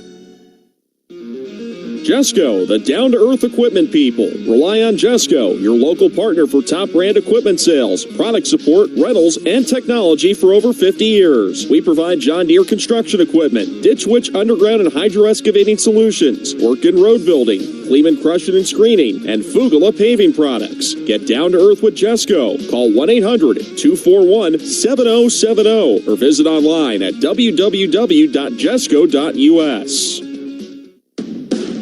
Which schools will take home the prestigious Learfield Directors Cup for the 2023-24 college athletic season? You can follow the standings of your favorite school or alma mater at L Directors Cup on Twitter and online at thedirectorscup.com. That's thedirectorscup.com and L Directors Cup on Twitter. Trophies will be awarded in June 2024 to the winning institutions in all competitive divisions. Learfield Directors Cup, the crowning achievement in college athletics.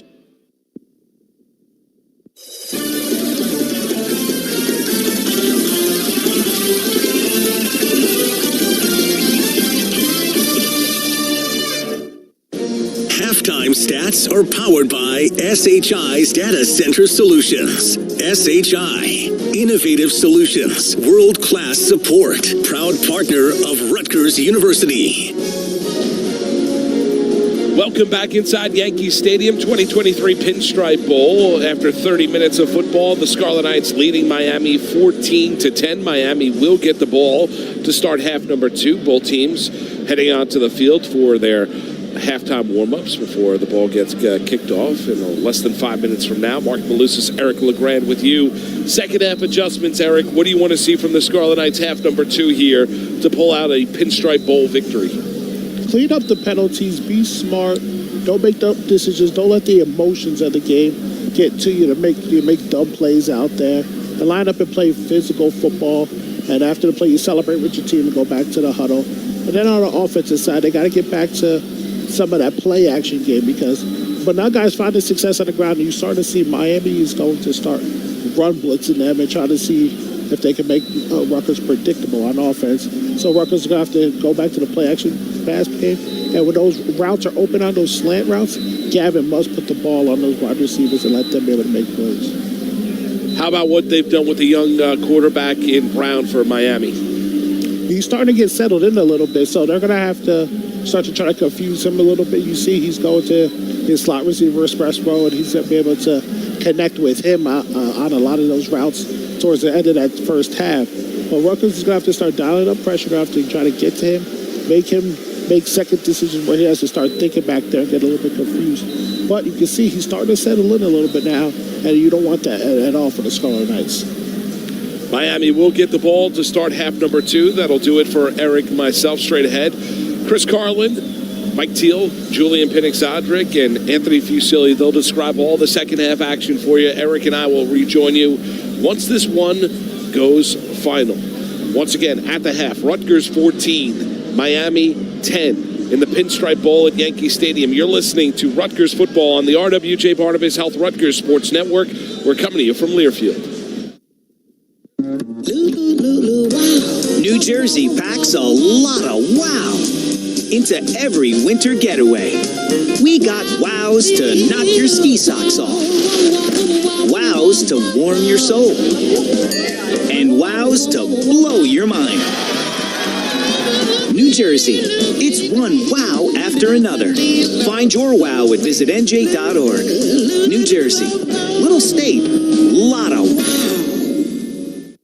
Rutgers fans, Team Car Wash wants you to experience the clean car feeling for free. Text Scarlet to 411-365 for a free car wash. Enjoy the feeling of driving a clean, shiny car every day with a Team Car Wash Unlimited Wash Club membership. Wash every day for one low monthly price. 12 locations throughout New Jersey. Remember, text Scarlet to 411-365 for your free car wash today. Team Car Wash, the official car wash of Rutgers Athletics. Hey, are you up? It's Nor'easter Nick. I can't sleep. Oh, good you are, because Pizza Hut is open till midnight or later. Order right now at pizzahut.com or check out the app to satisfy those late night munchies. No one out-pizzas the Hut.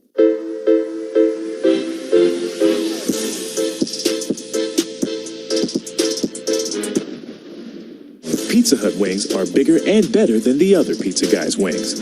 No one outwings the Hut.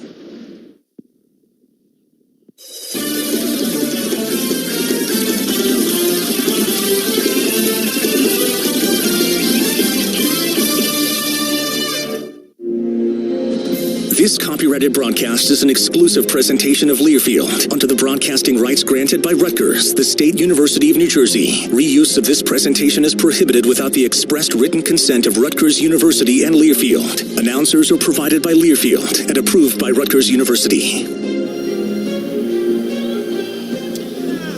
Getting set for the start of the second half of the Pinstripe Bowl here in the Bronx, Yankee Stadium, New York. Rutgers 14 and Miami 10. Moments ago, Fuchs caught up with the head coach of the Scarlet Knights, Greg Schiano. Greg, your thoughts at the half? Yeah, we're killing ourselves with penalties. We got to clean it up. Better luck in the second half, Coach. Yeah, that's one of those things. It's pretty simple. That has led to Miami's success offensively. They had about 30 yards of total offense up until a couple of those big personal foul penalties that hurt Rutgers. 3 penalties for 45 yards altogether, all of the 15-yard variety. They had 3 penalty first downs, and not only that, but you have a player like Aaron Lewis, one of your leaders, one of your emotional leaders, getting those penalties as well. You had a couple late hits on quarterbacks, things that are generally avoidable.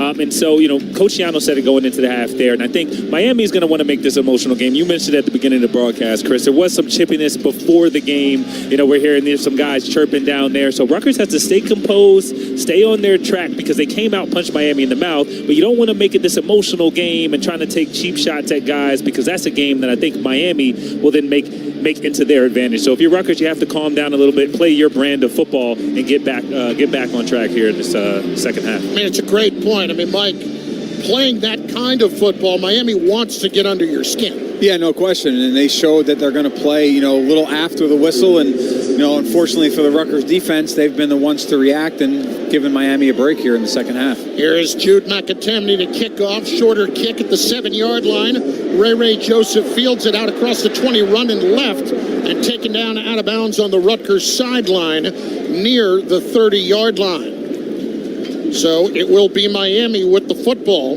to start the second half. Jakari Brown, 8 of 12, 68 yards. They had a 73-yard drive that led to that field goal at the end of the first half of 34 yards by Andy Borregales. So here comes the Miami offense.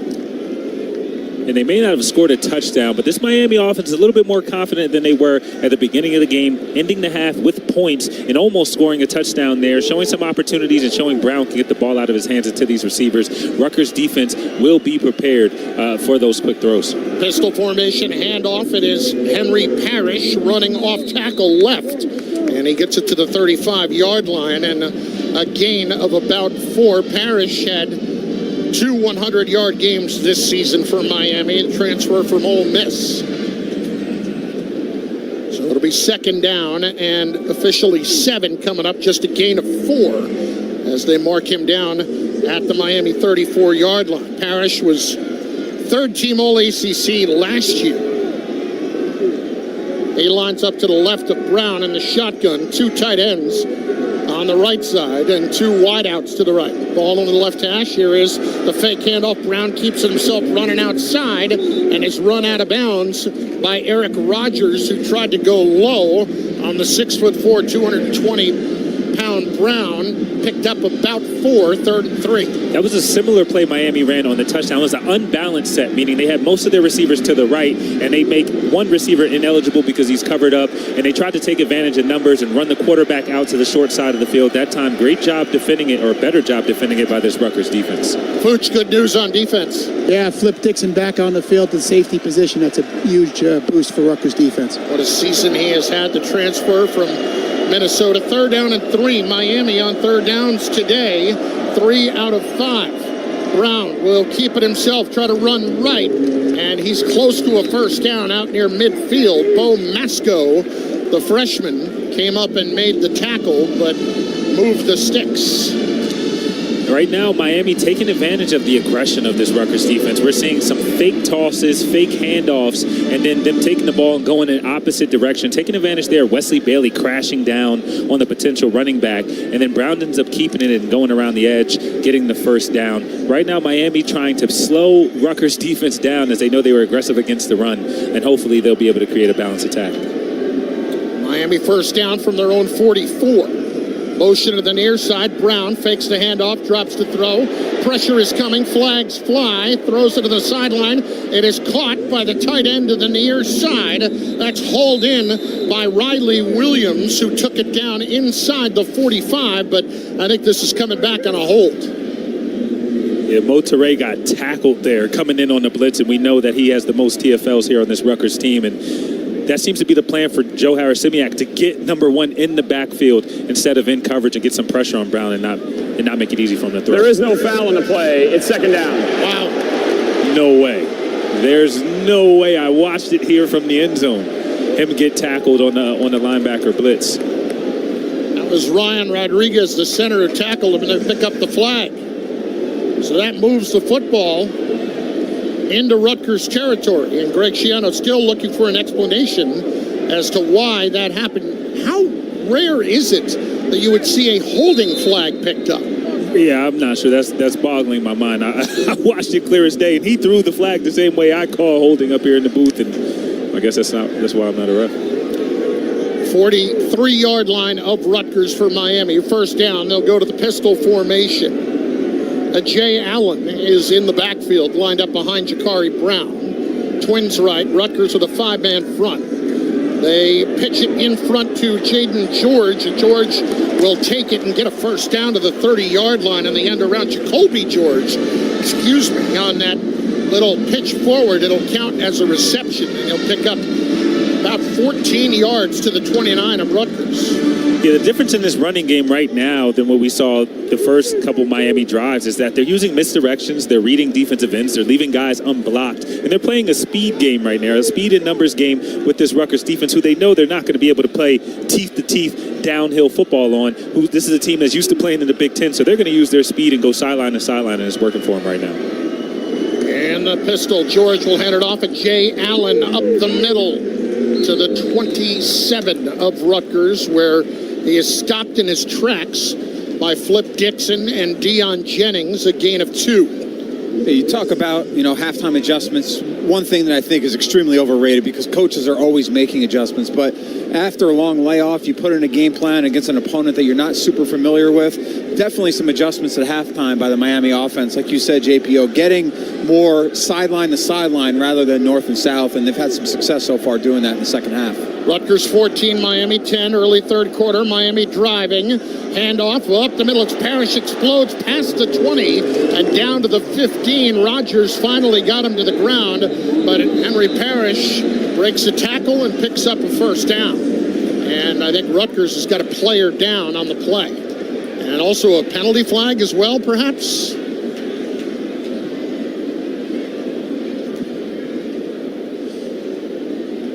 Robert Longerbeam is a little bit shaken up. Justin Elliott is our referee. Pickup of 12 yards. The result of the play is a 1st down. After the play, personal foul, unnecessary roughness, offense, Number 3, 15-yard penalty. It's 1st and 10. Yet another personal foul, but this one goes against Miami. Jacoby George. And as we watch the replay, George came up and just blindsided, knocked Longerbeam to the ground.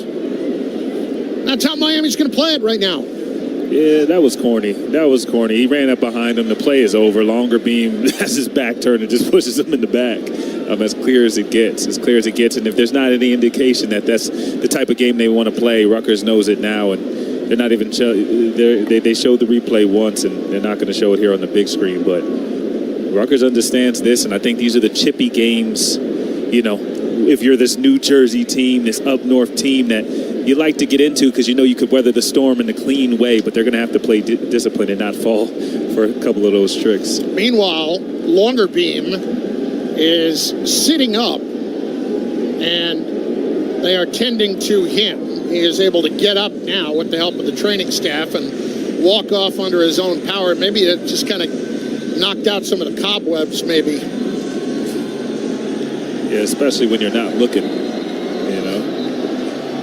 Dave McHugh, the Rutgers trainer, leading him off the field. It's a 1st down, but the football is moved back to the 30-yard line after the penalty. 14-10. Rutgers on top of Miami.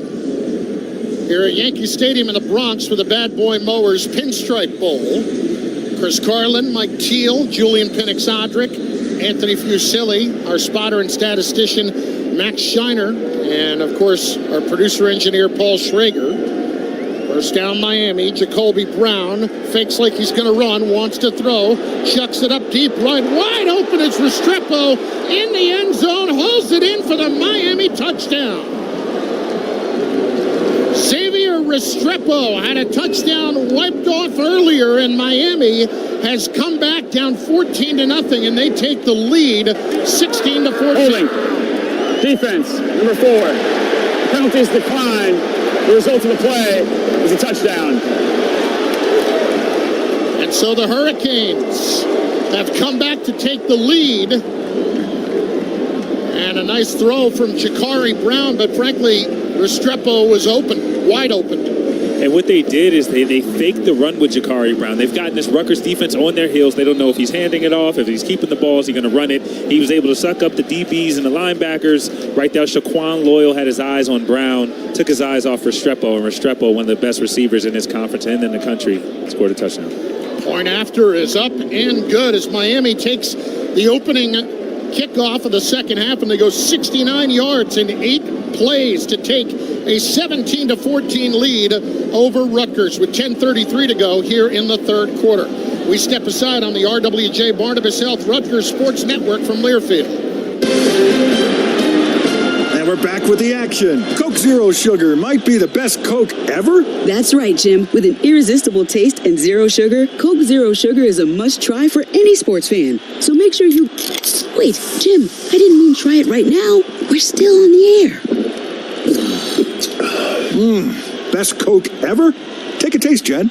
Really? No, not right now, Jen. We got a game to call.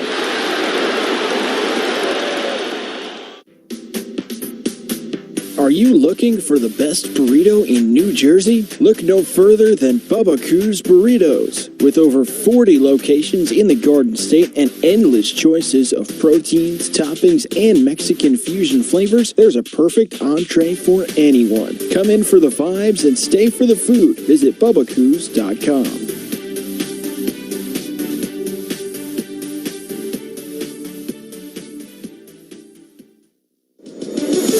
Sports fans now have access to hundreds of weekly podcasts that zero in on the college sports world.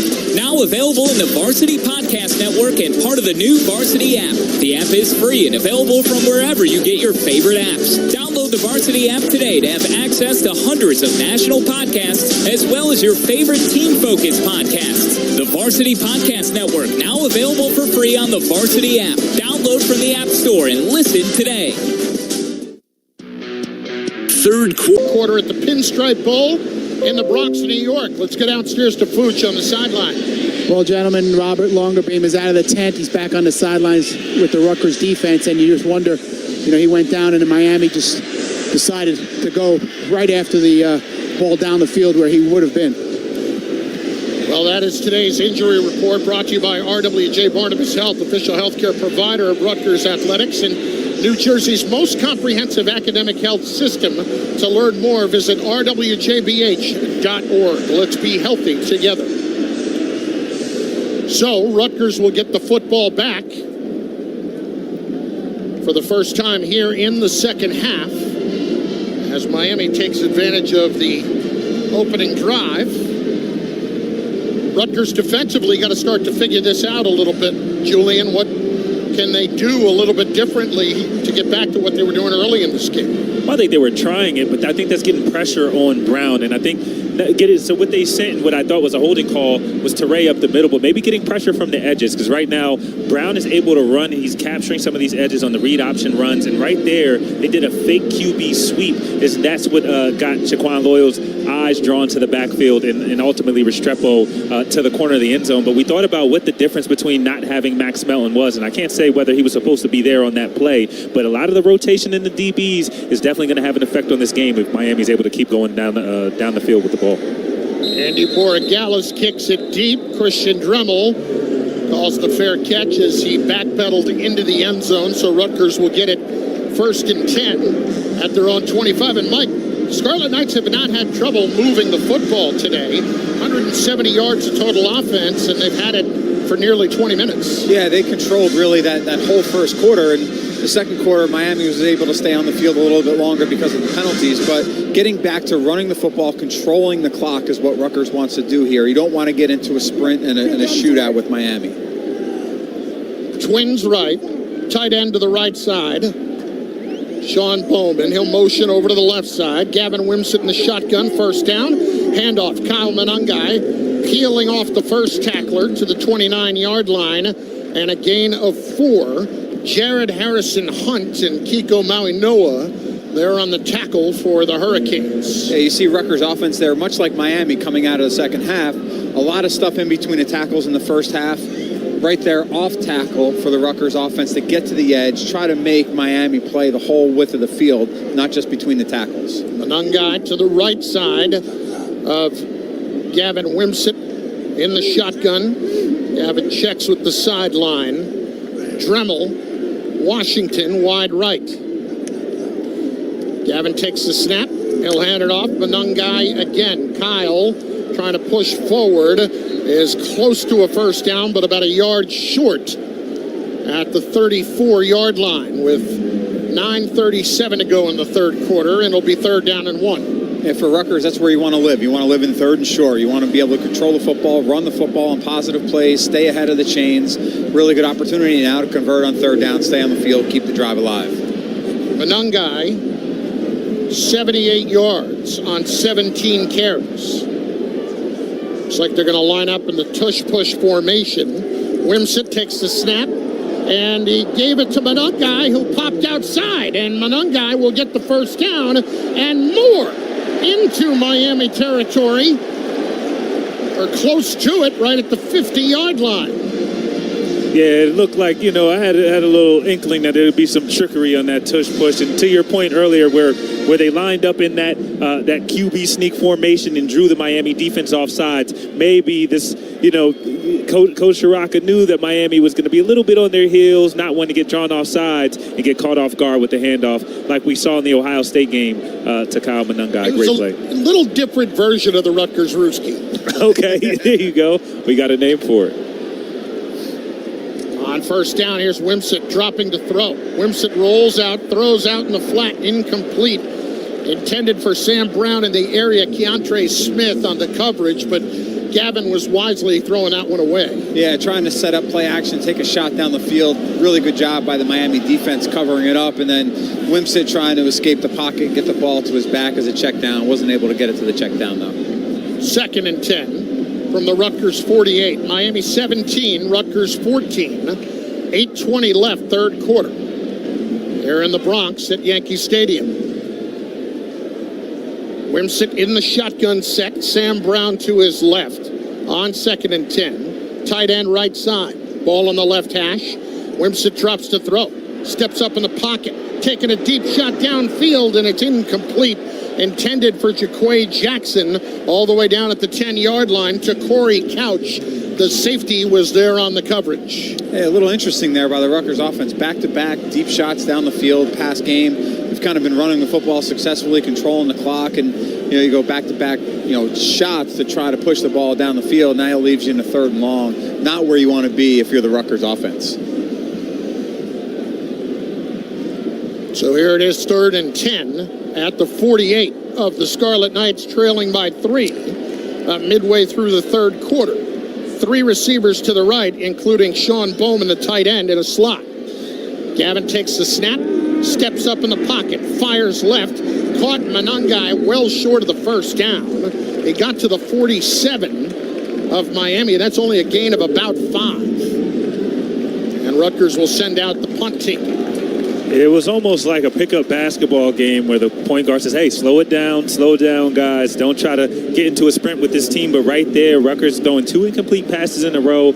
Now you have a 3rd and long, not the strong suit of Gavin Wimsett in this passing game, and you get forced off the field. Here's Flynn Appleby to punt. Standing back at his 39-yard line, Ray Joseph back deep inside the Miami 10. Appleby angles it right, end-over-end kick. Going to bounce. Ray Joseph fields it on one bounce and immediately wrapped up by Joe Lasardi at the 10-yard line. With 7:23 left here in the 3rd quarter. Miami 17 and Rutgers 14. We'll step aside on the RWJ Barnabas Health Rutgers Sports Network from Learfield. The impact of a meal goes well beyond feeding our bodies, because feeling full can sound like this. How did the interview go? I did it! I got the job! I can't believe it! And like this. Mom, I got first place at the science fair with my volcano project. That's amazing, sweetie. Congratulations. Because when people are fed, futures are nourished, and everyone deserves to live a full life. Join the movement to end hunger at feedingamerica.org/actnow. Brought to you by Feeding America and the Ad Council. Hi, I'm Smokey Bear, and I made an assistant to help you out, because only you can prevent wildfires. Hey, Assistant Smokey Bear. Call me Papa Bear, because I'm grilling up dinner. Did you get it? Yes, good job. So, what should I do with all these coals? Don't just toss them out. Put them in a metal container, because those embers can start a wildfire. I understand. The stakes are high. Ha, ha, ha, ha. Learn more at SmokeyBear.com. Brought to you by the U.S. Forest Service, your state forester, and the Ad Council. Adopt US Kids presents What to Expect When You're Expecting a Teenager. Learning the Lingo. GOAT, G-O-A-T, acronym, stands for Greatest of All Time. As in, spaghetti sandwiches for dinner? They're my fave. Dad, you're the GOAT. You don't have to speak teen to be a perfect parent. Thousands of teens in foster care will love you just the same. Visit adoptuskids.org. Brought to you by the U.S. Department of Health and Human Services, Adopt U.S. Kids, and the Ad Council.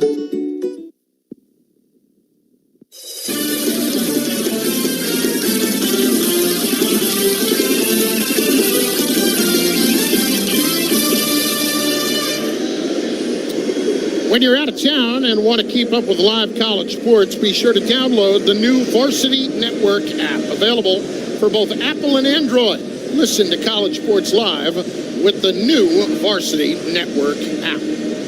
Chris Carlin, Mike Teal, along with Julian Penix, Odrick, and Anthony Fusilli, midway through the 3rd quarter. Miami 17 and Rutgers 14 here at the Pinstripe Bowl at Yankee Stadium. Let's check in downstairs with Fooch. Gentlemen, on that last 3rd down play where obviously Gavin dumped it off to Monangai, I don't know if you guys saw, but to the right in the middle, there was nobody there. And if Gavin ever decided to take off, he had some clear running. So you wonder at what point maybe Gavin will try and make a big play like that. They ran some design plays running early in the game, and it didn't get very much. So they have kind of laid off of it lately and more relied on Monangai, who's now got 92 yards on 18 carries. And I thought Sam Brown caught some good momentum until he fumbled, and I think they went away from them and handed them the football. But that 1-2 punch between Monangai and Brown was something I was hoping to see all year. And you want to see Brown get some momentum. Obviously, he was hurt at the end of last year, but hopefully they can get that going. Right now, Rutgers defense has a chance. This Miami team backed up. You want to watch out for hard count. You want to watch out for shots. But you have a chance right now to play the field position battle, lean on your strength, and get these guys down, backed up against their end zone. Robert Longerbeam returns for Rutgers. First down, Miami at their own 7. The fair catch had been called for, so the inactive fair catch rule gets put into play as the ball is spotted right where the ball was touched first by Miami, and a handoff for Parrish up the middle, maybe to the 9, a gain of 2. Maya Hanatu in there for Rutgers with Isaiah Aiton. Right there, sending a blitz off of the edge of the defense. What that does, those defensive lines start taking angled steps. And right now, when you're handing the ball north and south like this Miami offense just tried to do, you have guys coming from the side, blocking all that down. It was a great job by the Rutgers defense, keeping it at a short game. Jacoby George, wide right, Horton wide left. 2 tight ends lined up right. Brown will fake the handoff, keep it himself, and tripped up. Desmond Igbinosin came on the run blitz. Brown taken down at the 11-yard line. It's going to leave Miami with a 3rd down and 6 after that gain of 2. Jacoby Brown rushing the football today, 8 carries, 23 yards, and a big 3rd down here for the Rutgers defense. And you can hear the Rutgers crowd getting into it, realizing just that. As Restrepo checks back into the game, I'm curious if Rutgers is going to go back to man coverage because he's been exploiting that a little bit earlier. He's lined up in the slot left. Parrish to the left of Brown, now motions out of the backfield right. Brown, quick throw out to Parrish in the flat at the 10.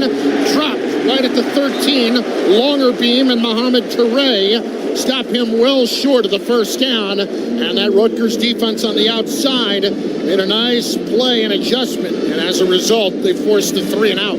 Yeah, and that's really just what the Rutgers defense needed. Miami playing with a little bit of momentum. Field position battle right now. Really good job by the Rutgers defense to get off the field. See if they come after it with Dylan Joyce here. Is going to stand about 2 yards deep in his end zone for Miami.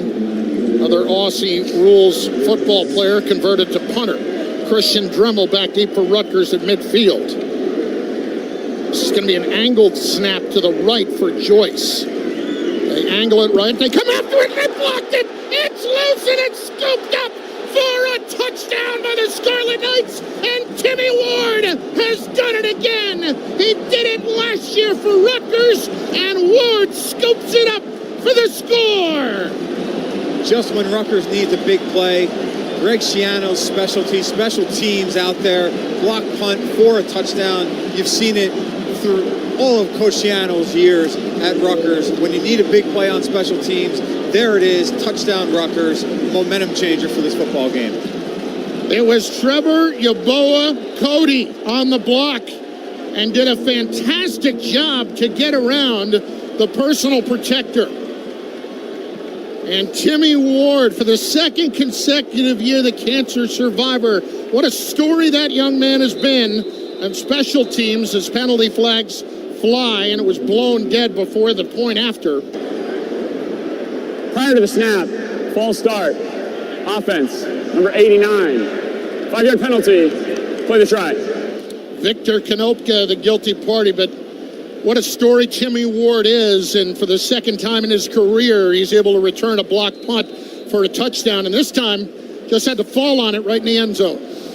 Yeah, they did a great job of executing there, and it always means more when you have a story like Timmy Ward's. And I know these guys are out there playing for him, and they have a tight bond. And like you said, that's the DNA of this Rutgers team, and this is what separates you in games like these. Jay Patel with the point after gives Rutgers a 4-point lead. It's 21-17 Scarlet Knights with 5:06 remaining here in the 3rd quarter. We'll step aside on the RWJ Barnabas Health Rutgers Sports Network from Learfield. JAG Physical Therapy is proud to be the official in-network physical therapy provider for Rutgers University Athletics. JAG Physical Therapy treats patients of all ages and abilities, including care for general orthopedic, sports and musculoskeletal injuries, workers' compensation cases, and Medicare patients. With over 140 facilities throughout New Jersey, New York, and Pennsylvania, there is sure to be a location convenient for you. Get back the life you love with JAG Physical Therapy. For more information on the services they provide or to make an appointment, visit jagpt.com. That's JAGPT.com.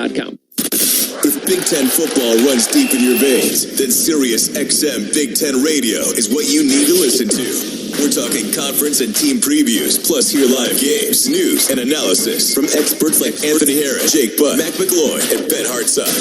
Go in-depth with your favorite team with coaches shows, championship specials, and more. Get inside Big Ten football like nowhere else. See your fandom on the Sirius XM app. Stay up to date anywhere you go. Just download the app and start streaming.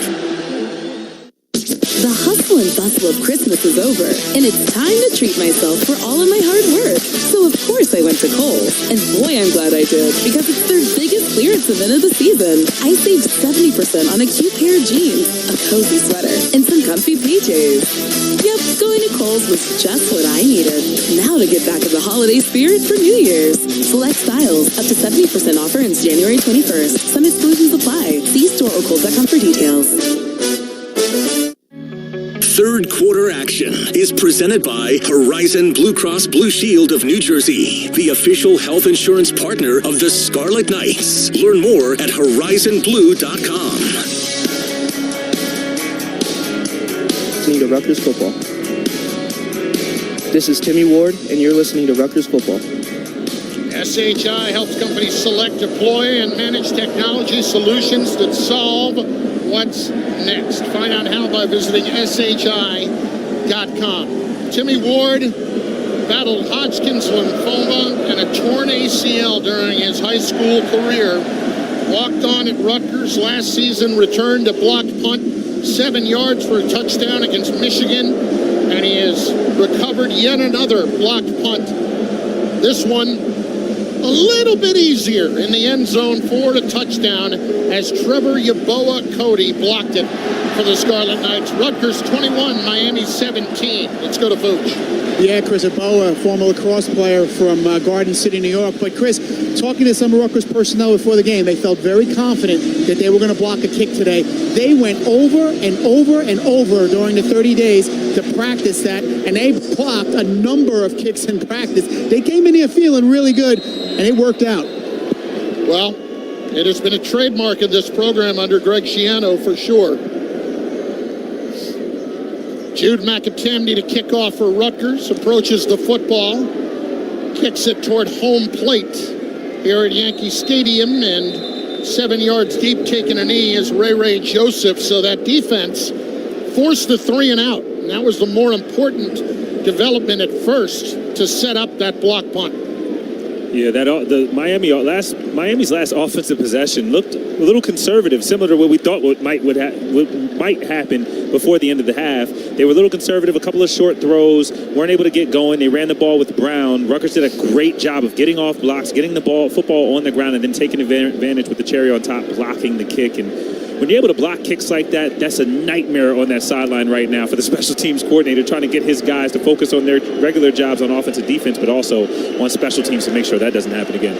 Miami goes 4 wides and a tight end left, so an empty backfield with Jakari Brown. He'll run the quarterback draw up the middle. Rutgers not fooled. He got forward progress near the 28-yard line with under 5 minutes left in the third quarter. 21-17 Rutgers over Miami. Pretty good game here at the Pinstripe Bowl in the Bronx. Ariel Jabalmi in there on the tackle for Rutgers, a sophomore from Quebec who has seen his playing time increase more on the defense the last few weeks at linebacker. Restrepo in a slot left, tight end. Williams in a slot right. Now Restrepo motions right. They'll fake the handoff, quick throw out. It's Restrepo at the 30, and he is submarine. Penalty flag comes from the secondary. Miami believes it's against Rutgers, as he's close to a first down. Yeah, that looked like a holding to me out there. They try to get Restrepo the ball in the flat because they know what he can do with it after he gets the ball, but it looked like it might have been a hold on Robert or against Robert Longavine. Holding. Offense, number 3. 10-yard penalty. Still second down. Well, it'll go the other way. And so Jacoby George costs his team a first down with that hold. 4:18 left third quarter, and that will push it back off the 2nd and 7. A little curious, Mike, because Miami having so much success with the down-the-field passing game, really catching Rutgers in man coverage and a bunch of double moves. Coming out in the second half, they've been pretty conservative, trying to get stuff at the line of scrimmage, QB runs, nothing really big splash plays. It's a spot foul, so it's 2nd and 14, ball back at the 21 of Miami. 4 minutes to go, third quarter. Ja'Cory Brown hands it off, straight ahead run, good for 5 yards. Zaire Angoy went for the ride with a Jay Allen. Made his first start of the year against Miami of Ohio earlier this season. But it is the 3rd down and 9 coming up. Yeah, and this is where Rutgers defense wants to be. You're able to get your pass rushers on the field. You bring in an extra DB to be able to cover the pass. But really pin your ears back. And JPO, this is where you want to be as a defensive lineman, getting after the quarterback. I love it. You just blocked the kick. You took the lead. You got them on their heels. Here's where you take over the game as a defense. Rutgers fans getting loud again. Ja'Cory Brown in the shotgun, Parrish to his right. Takes the snap. He'll drop the throw. Steps up in the pocket. He's going to try to get away, and he can't. The ball is stripped free for a moment, but Brown fell back on top as Wesley Bailey got him to the ground. And I'm not sure if it's a sack or not, but it'll be close. Rutgers dropped out and played coverage, so more of a coverage sack than anything. Great job covering everything down the field, and they getting the quarterback on the ground with a 3-man rush. And Brown could certainly move his feet, and great activity by Wesley Bailey. He had the penalty, the roughing the passer earlier, made up for it there with that 3rd down stop. So on to punt. After just having one blocked was Dylan Joyce. Back deep for Rutgers. It is Christian Dremel. Joyce standing back at his 10-yard line. Snap to the right side. He'll boot it away. High end-over-end kick. Dremel's going to let it bounce. It takes a Miami bounce at the 40, down inside the 30, and will roll to the Rutgers 25-yard line with 2:17 left in the third quarter. Rutgers 21 and Miami 17. How would you like to be able to listen to us while you're synced up to your TV in the comfort of your own home? Go to syncmygame.com. That's syncmygame.com to find out how. 49-yard punt. No return. And here comes the Rutgers offense. And Mike, moving the football hasn't been an issue for most of the day. You just need to keep your defense off the field while they continue to make plays, 2 straight 3-and-outs. Yeah, really important now to get some positive plays on 1st and 2nd down. Keep yourself out of 3rd and long so you have a chance to convert and stay on the field. First time today, Ja'Shawn Benjamin in the backfield for Rutgers. Here's Wimsett dropping to throw. Going for Benjamin in the flat, nearly intercepted. Markeith Williams closed on his back and popped it into the air, but it falls incomplete. Yeah, got away with one there, unfortunately, or luckily for Gavin Wimsett and Rutgers offense. You know, man coverage, run into the flat. They are able to play the ball in the flat, but there's also a defender in the middle of the field where the slant is. So just a good job by Miami's defense covering everything up. You know, fortunately for Rutgers, it wasn't a turnover.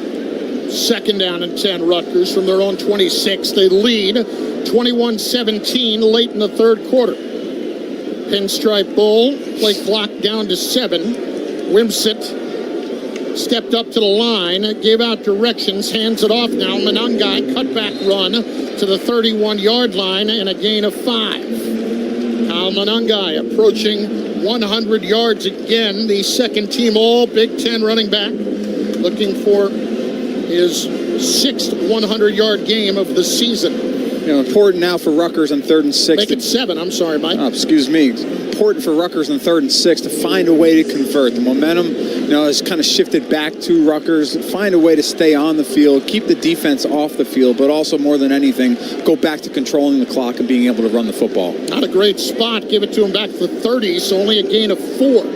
3rd and 6, Rutgers from their own 30. Wimsett takes the shotgun snap, pressure coming, throws over the middle, tipped and incomplete. There was a chance at an interception for the middle linebacker, Kiko Maui Noah, but instead Rutgers goes 3 and out, and with 1:21 left in the third quarter, they will punt it away. I'm sorry about that. Looking to stay on schedule. Looking to stay on schedule is going to be big, to your point. And it seems like every time now, if Manungai's not getting tackled in the backfield, he's getting 5 yards, and hopefully they can start to get those on the first downs, and then you have a couple more downs to play with. Flynn Appleby standing back at his 15. Good waist-high snap. 3 steps to his right, boots it away. Fair catch called for by Ray Joseph back at the Miami 30-yard line. 1:13 remaining in the third quarter. 21-17, Rutgers. There's a penalty after the down. play. Unsportsmanlike conduct. Miami, number 17. His first. 15-yard penalty. Half the distance to the goal. It's first down, Miami. It's Bobby Washington Jr. So because the ball was just shy of the 30, it's half the distance to the goal. And that'll push it back just inside the 15. How many personal fouls have we had between these two teams today? And did he hit Appleby there, didn't he? Yeah, he did. The punter after the ball was away. Yeah, that becomes close to being a roughing the kicker. Between the two teams, 7 unsportsmanlike penalties or personal foul penalties called today. First down, Miami from their own 15. Twins right, tight end to the right side. Brown takes a shotgun snap, 5-step drop, throws it out to the right, incomplete. Way too high for Restrepo on the sideline of Miami at the 30-yard line with Deion Jennings out there with the coverage. Yeah, fortunate there for the Rutgers defense. Looked like there was a little confusion. Desmond Igbinosin came blitzing off the edge pretty late, and they had 3 people on Restrepo, but it didn't look like they had anybody on the tight end in the flat. Good thing Brown didn't see him. Rutgers defense tightening up a little bit, making some of those adjustments like Mike talked about earlier, and not making reads as clear for Brown, and it seemed to be working out. Sha'Carri Brown, 12 of 16, 116 yards and a touchdown and an interception. Restrepo motions tight to the formation right. Pistol formation, handoff, it's Parrish up the middle to the 20-yard line. Parrish plowing ahead and picking up about 4 as Flip Dixon made the stop. In there for the block was the tight end, 8th year tight end, Cam McCormick, who, I'm not making this up, has applied for a 9th year of eligibility. How? A transfer from Oregon. He's had all kinds of injuries along with COVID and such. He came with Mario Cristobal from Oregon. Milk the system, baby. A lot of people go to college for 8 years, called doctors. 3 receivers right. Here is Brown to throw. Hit as he throws, fires, connects with Restrepo, but immediately dropped by Shaquan Loyal at the 23-yard line. And that is shy of a first down.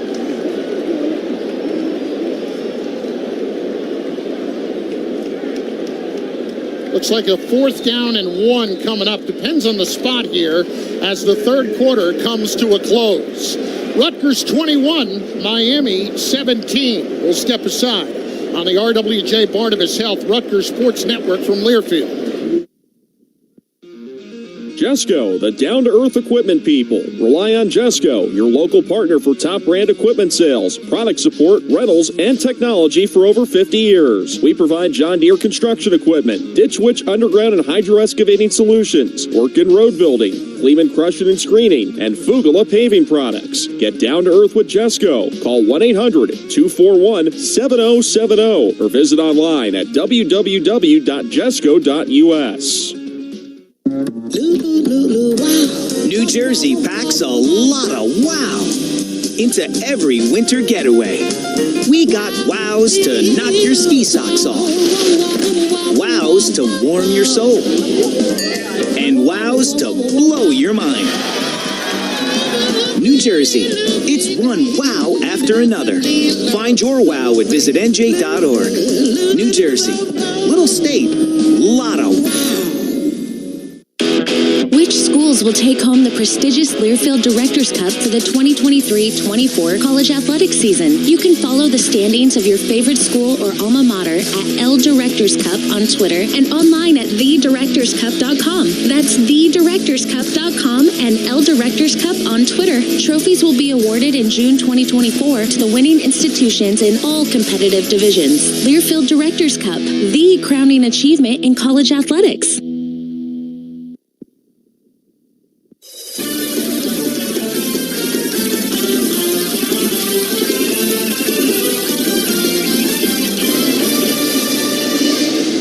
This is Aaron Lewis, and you're listening to Rutgers Football. New Jersey's most committed bank is proud to partner with Rutgers Athletics to support Scarlet Knights football and the Rutgers University family. See what Provident Bank's commitment can do for you at provident.bank.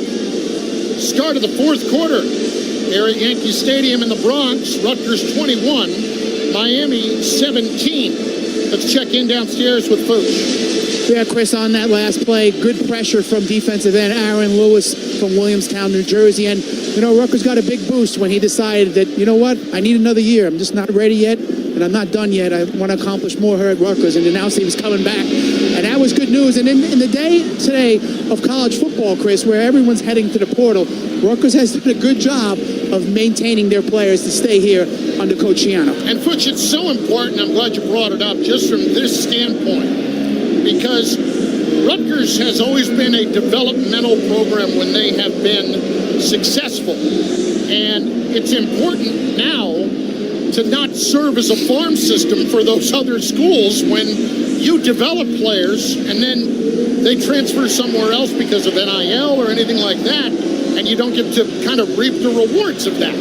And it's a tricky place because Coach Ciano says this is a developmental program, right? And you develop guys who may have been overlooked or, are Rutgers guys, and then they want to go other places. But Coach Ciano's done a great job, and it's a testament to the type of culture he's been able to build, that these guys want to come back. They feel pride in playing for Jersey. They feel pride in what's being built here, and they feel the ascension. It makes them want to come back, and not to mention your captains, your leaders on your team, your emotional leaders, and they all do the Instagram posts.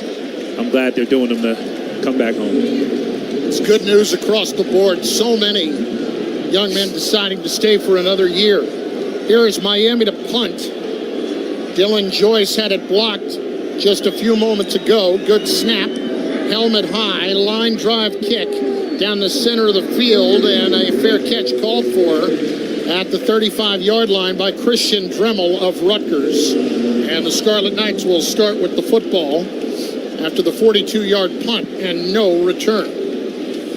Well, now is when you need to see Kyle Monangai at his best, and when you have seen Kyle Monangai at his best all season long in the fourth quarter. Yeah, and Rutgers has gotten away from the run just a little bit here on first and second down. I'd expect a heavy dose of Kyle Monangai, and to your point, Chris, the fourth quarter is where Kyle has outworked people all year long. We'll see how he is here in this fourth quarter. It lines up to the left of Gavin Wimsett on first down. Two receivers to the left. Now Monangai shifts over to the right side. He'll take the handoff. He'll run straight up the middle, and he'll get positive yardage near the 38, maybe the 39-yard line. And he'll pick up about 3. For Miami, it was Jared Harrison Hunt, the defensive tackle, on the stop. And Kyle now at 99 yards on the day, for his 7th 100-yard game of the season, trying to eclipse 1,200 yards rushing for the season. 2nd and 7. Rutgers from their own 38. Wimsett, 2 receivers left, ships Monangai over to his left side. Kyle takes the handoff, cut back run, ran into his own blocker, turns back left, got the corner, 40, 45, sidesteps another tackler to midfield as Keontre Smith makes the stop. Miami's got an injured player down, but Kyle Monangai picks up 12 yards and a first down. And that's Kyle Monangai out there making a play. He's trying to run the ball right. There's nothing there. Bounces it back left. You got Gavin Wimsatt out there trying to lead him, make a block for him. And just Kyle getting positive yards, making something into nothing. Again, that's Kyle Monangai being Kyle Monangai. Wesley Besant, the linebacker, is the injured player, and we will step aside with 1 minute and 4 seconds gone by here in the fourth quarter. Rutgers 21, Miami 17. Here in the Bronx at Yankee Stadium for the Bad Boy Mowers Pinstripe Bowl on the RWJ Barnabas Health Rutgers Sports Network from Learfield. Hear that? To some, it sounds like kids at play. To us, that's the sound of healthy kids being able to play. Nothing makes us at RWJ Barnabas Health happier than that. And you'll be happy to hear that we have just been recognized nationally by U.S. News and World Report for our pediatric care. We received Best in Orthopedics at the Bristol Myers Squibb Children's Hospital, at Robert Wood Johnson University Hospital, and Best in Pediatric Urology at the Bristol Myers Squibb Children's Hospital, Children's Hospital of New Jersey at Newark Beth Israel Medical Center, McMullen Children's Center at Cooperman Barnabas Medical Center, and Unterberg Children's Hospital at Monmouth Medical Center. One of the best in pediatric care, only the best for your family. To learn more, visit rwjbh.org/children's health. RWJ Barnabas Health. Let's be healthy together. Looking for the best trained in the electrical business? Look no further. Our members of the International Brotherhood of Electrical Workers Local Union 456 go through a 5-year nationally recognized apprenticeship program along with OSHA safety certifications, producing the best trained electricians in the area. From solar energy, healthcare facilities, school construction, and much more, we do it all. We are also proud to be one of the first building trade locals to be recognized with a drug-free workplace program. We at Local Union 456 are like Coach Schiano and the Scarlet Knights, trained and proven to get the job done.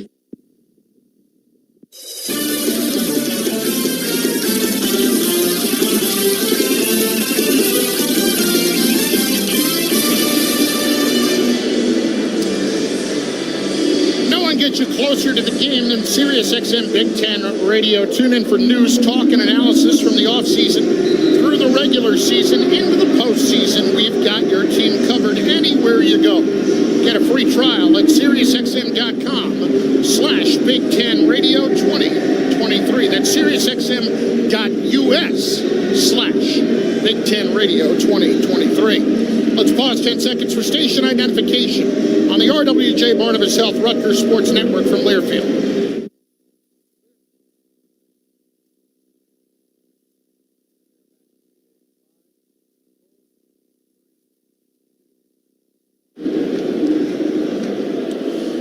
Nearly 40% of Kyle Monangai's yards this season have come in the fourth quarter. 1st and 10 Rutgers at midfield. Handed off, number 5, doing his thing, running left behind the block of Holland Pierce down near the 40-yard line to the 41, a gain of 9 more. How about this? So this is from Matt Shiner coming into today. 415 of his 1,099 yards before today. As Monangai takes another handoff, breaks off another tackle, 35-30, 25-20. He is down inside the 10 and shoved out of bounds inside the 5-yard line.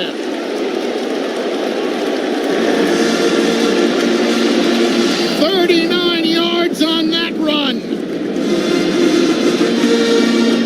And he's just breaking out of scrums at this point. Monangai is hitting the back offensive lineman, changing direction, and going around guys, really just taking it to this Miami defense, and he's tough to bring down. You can't see where he's at. And then by the time you see him, he's 20 yards down the field. Great play by the young man. Rutgers going to line up for that tush-push type play with 2 offensive linemen, Dante Chin and Kwabena Asamoah, to the right. Now, looks like the fans think that seeing a replay, maybe Kyle got in.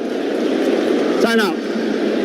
Rutgers, they're first. And I think Greg Schiano wants to give him a longer time to take a look at this to see if he did get in.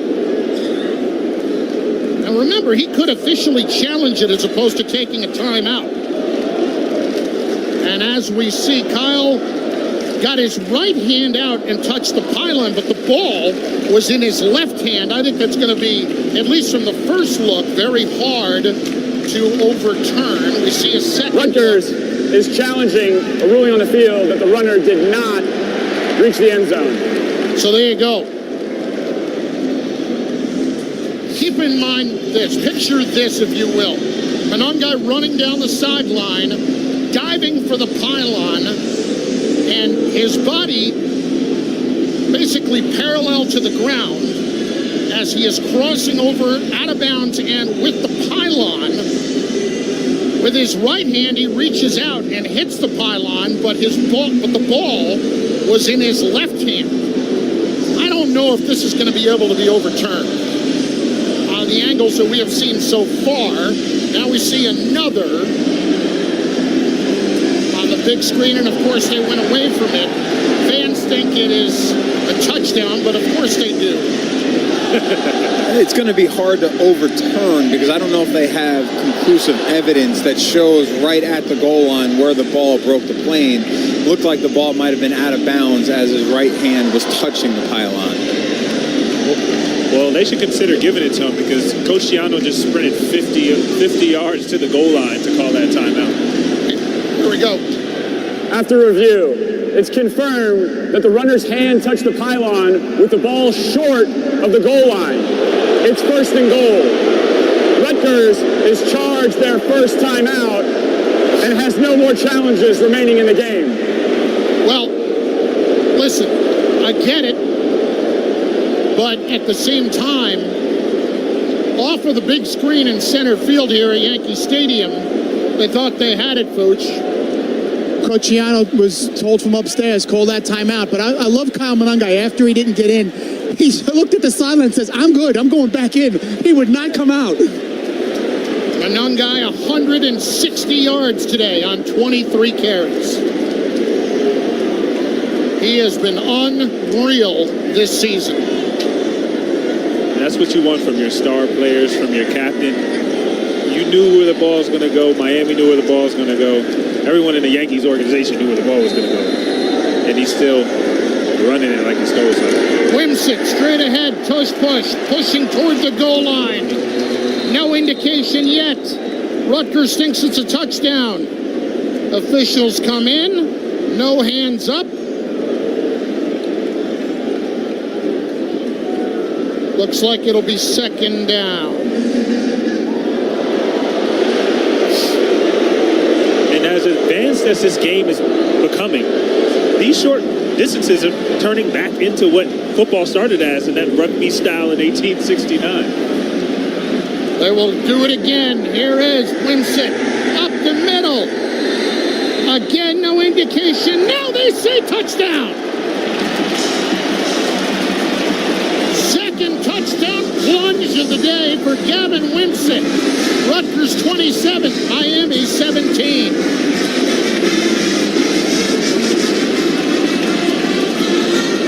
And I tell you what, there's nothing more demoralizing as a defensive lineman to line up. They said, hey, we're just going to keep running the same play until you stop us. And we know this has been kind of the phenomenon around the NFL and college football. But look, at the end of the day, it's up north football, it's Big Ten football. Line your best guys up against my guys and stop me from going the yard. And when you can get that yard as an offense, it feels good, and as a defense, it can take you completely out the game. Jay Patel for the point after for Rutgers. Snap, spot, kick, up, and good. 11:51 left, fourth quarter. Rutgers 28, Miami 17. A six-play, 65-yard drive for the Scarlet Knights.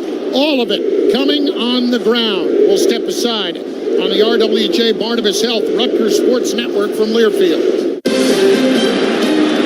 And we're back with the action. Coke Zero Sugar might be the best Coke ever. That's right, Jim. With an irresistible taste and zero sugar, Coke Zero Sugar is a must-try for any sports fan. So make sure you... Wait, Jim, I didn't mean try it right now. We're still on the air. Best Coke ever? Take a taste, Jen. Really? No, not right now, Jen. We got a game to call. Did you know Rutgers Business School is the #1 public business school in the Northeast, according to Fortune? In today's knowledge-intensive economy, earning an MBA has become a career imperative. Getting a Rutgers MBA is more affordable than private business schools, providing a strong return on investment. And with Rutgers' extensive corporate partnerships, Rutgers MBA ranked #1 in the nation in employment outcomes according to U.S. News and World Report. Learn more about Rutgers Business School's highly ranked and affordable MBA program. Visit business.rutgers.edu/MBA. Hey Rutgers, are you ready for football? Are you ready to score big on all your favorite football foods? ShopRite has your back all season long when it comes to saving big. Find everything you need to make game day a smash. Are you ready for next level nachos? Are you ready for bangin' buffalo wings? Yes, you are. Score big, save big, and get game day ready at ShopRite. Exclusive supermarket partner of the Rutgers Scarlet Knights. ShopRite, check out happy.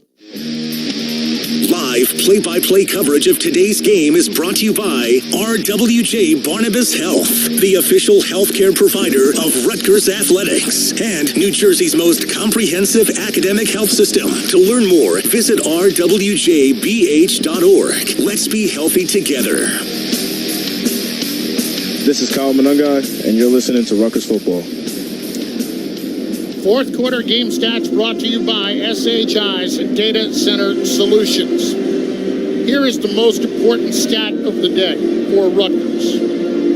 Kyle Manungai this season has now rushed for 1,259 yards.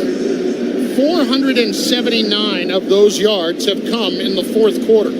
That is 38% of his total yards this season in one quarter. And how about this? For the fourth quarter all year, averaging 9.4 yards per carry. He had 64 of the 65 yards on that drive for Rutgers, and they extend their lead to 28-17 over Miami. SHI, solve what's next. Fooch, that is an amazing number, and he has done it all year long. Well, Chris, no one appreciates it more than his head coach. But I'll tell you this, when each offensive lineman came off the field, Coach Ciano was there to hug them. He appreciated their effort, not only during the season, but on that last drive. You know, Kyle was talking about how much they have developed last week and leading up to the game and how much they have improved throughout the year. That offensive line deserves a lot of credit. There is the kickoff from Jude McAtamney. It will go about 7 yards deep into the end zone where it is fielded by Ray Joseph. And Mike, not just that, having that kind of success running the football when Rutgers is not a team that passes very much at all. They were ranked 120th in the pass game this season. It's been against 8 and 9 guys in the box, you know, a minimum of 7 guys. And I think more than anything, the yards after contact that Kyle has been able to continue to fall forward and grind on guys. But, I mean, talk about the difference in 1 year with the offensive line play, you know, with Coach Flaherty coming in and coaching those guys up. Really, really great job in the development of this program, you know, especially with those big guys up front. First down, Miami at their 25-yard line. Jakari Brown in his shotgun. 2 receivers bunched tight to the formation right. Brown takes the snap. He will fake the handoff, dump it over the middle, and a quick little look-in pass completed to Jacoby George, who will take it forward across the 30 to about the 33. Gain of, let's call it, check that. He got all the way out to the 36-yard line. So that's a gain of 11 and a first down for Miami.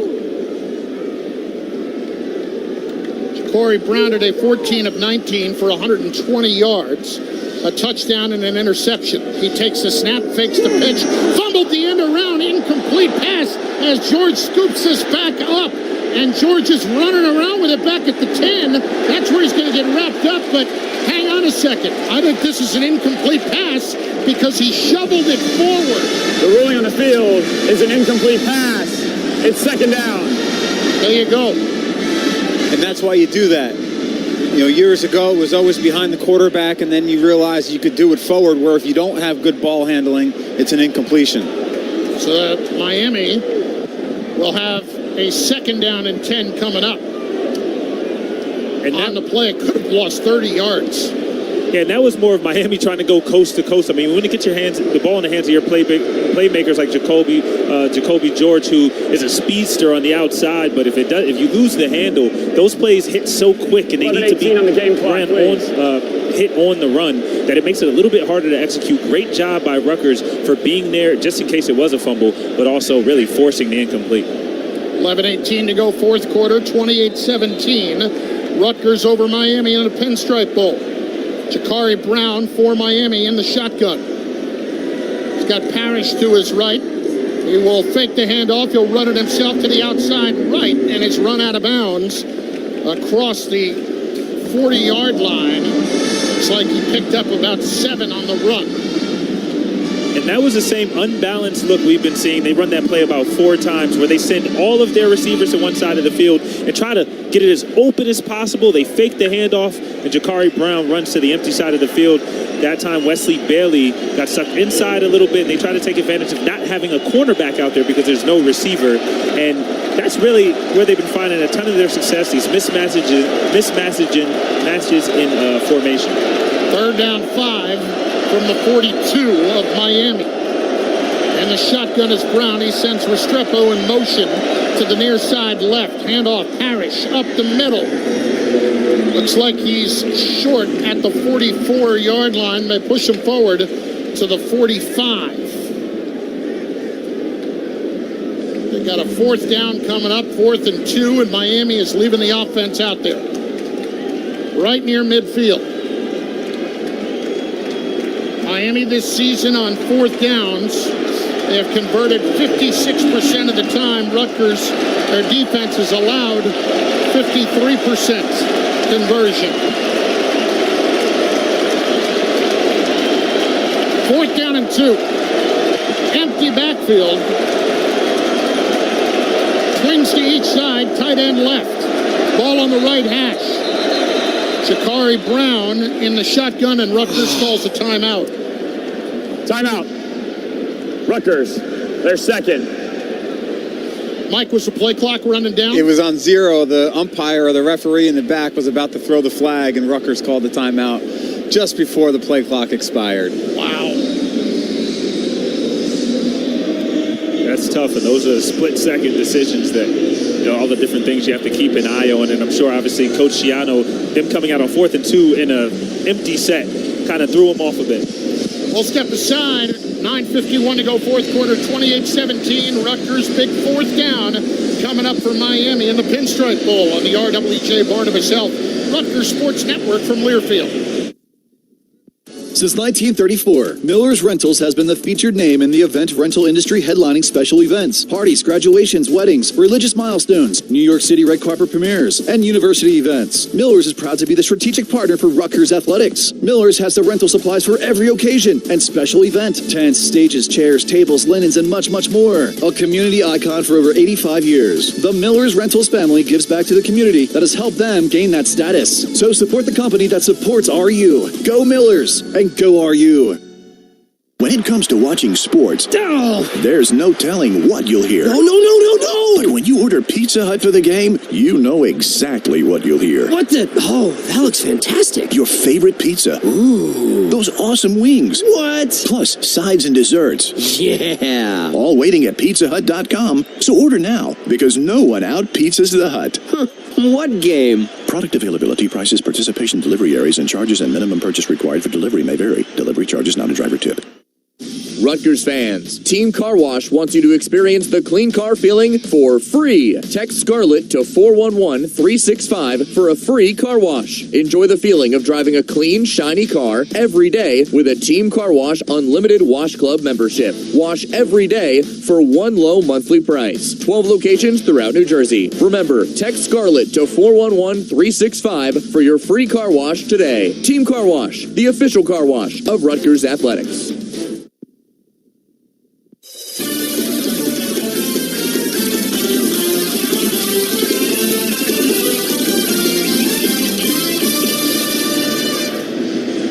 This is Isaiah Iton, and you're listening to Rutgers Football. Big 4th down coming up here. Miami trailing Rutgers 28-17. 4th down and 2 for the Hurricanes from their own 45-yard line. 9:51 remaining here in the fourth quarter at Yankee Stadium in the Bad Boy Mowers Pinstripe Bowl. Rutgers looking to win a bowl game for the first time in 10 years. 2014 Quick Lane Bowl. As Mike pointed out, Rutgers called a timeout just as the play clock was about to expire on Miami. It was just unfortunate timing. Chris Carlin, Mike Teal, Julian Penix-Odrick, Anthony Fiercilli here in the Bronx. In a seesaw battle.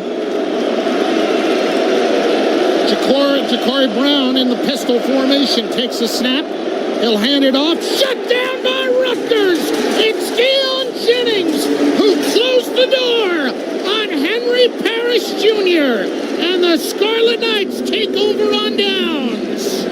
Deion Jennings, the 6-year guy, wasn't fooled by the play-action fake, stayed home, got off his block, used his hands, and laid the boom on the running back. And that's the type of stop that earns you a place in history in the bowl games. And those are the type of stops he's been making all year. Really a stalwart in the middle of this Rutgers defense. And the senior, the MVP of this Rutgers team last year, making a great stop on fourth down, solo tackle. That's how you get it done. So Rutgers now with an opportunity with 9:47 left. And the ball at the 43 of Miami. Leading by 11 to make this a 3-score game if they can punch it in. Kyle Monangai gets a breather. Sam Brown in for Rutgers. He'll get the handoff on first down, trying to get out the corner. Had it for a moment, but dragged down sideline to sideline coverage by Kiko Maui Noah, the middle linebacker for Miami. Maybe a gain of 2. Yeah, good job there by Sam Brown, breaking the tackle in the backfield to get a positive gain on that first down. And at the worst, he got back to the line of scrimmage. Good job there. He didn't even get to, you're right, Mike, just back to the line of scrimmage, and that was it. Rutgers will milk that clock as much as they can. 3 receivers out to the right. Ian Strong, Isaiah Washington, Christian Dremel. Tight end left, Sean Bowman.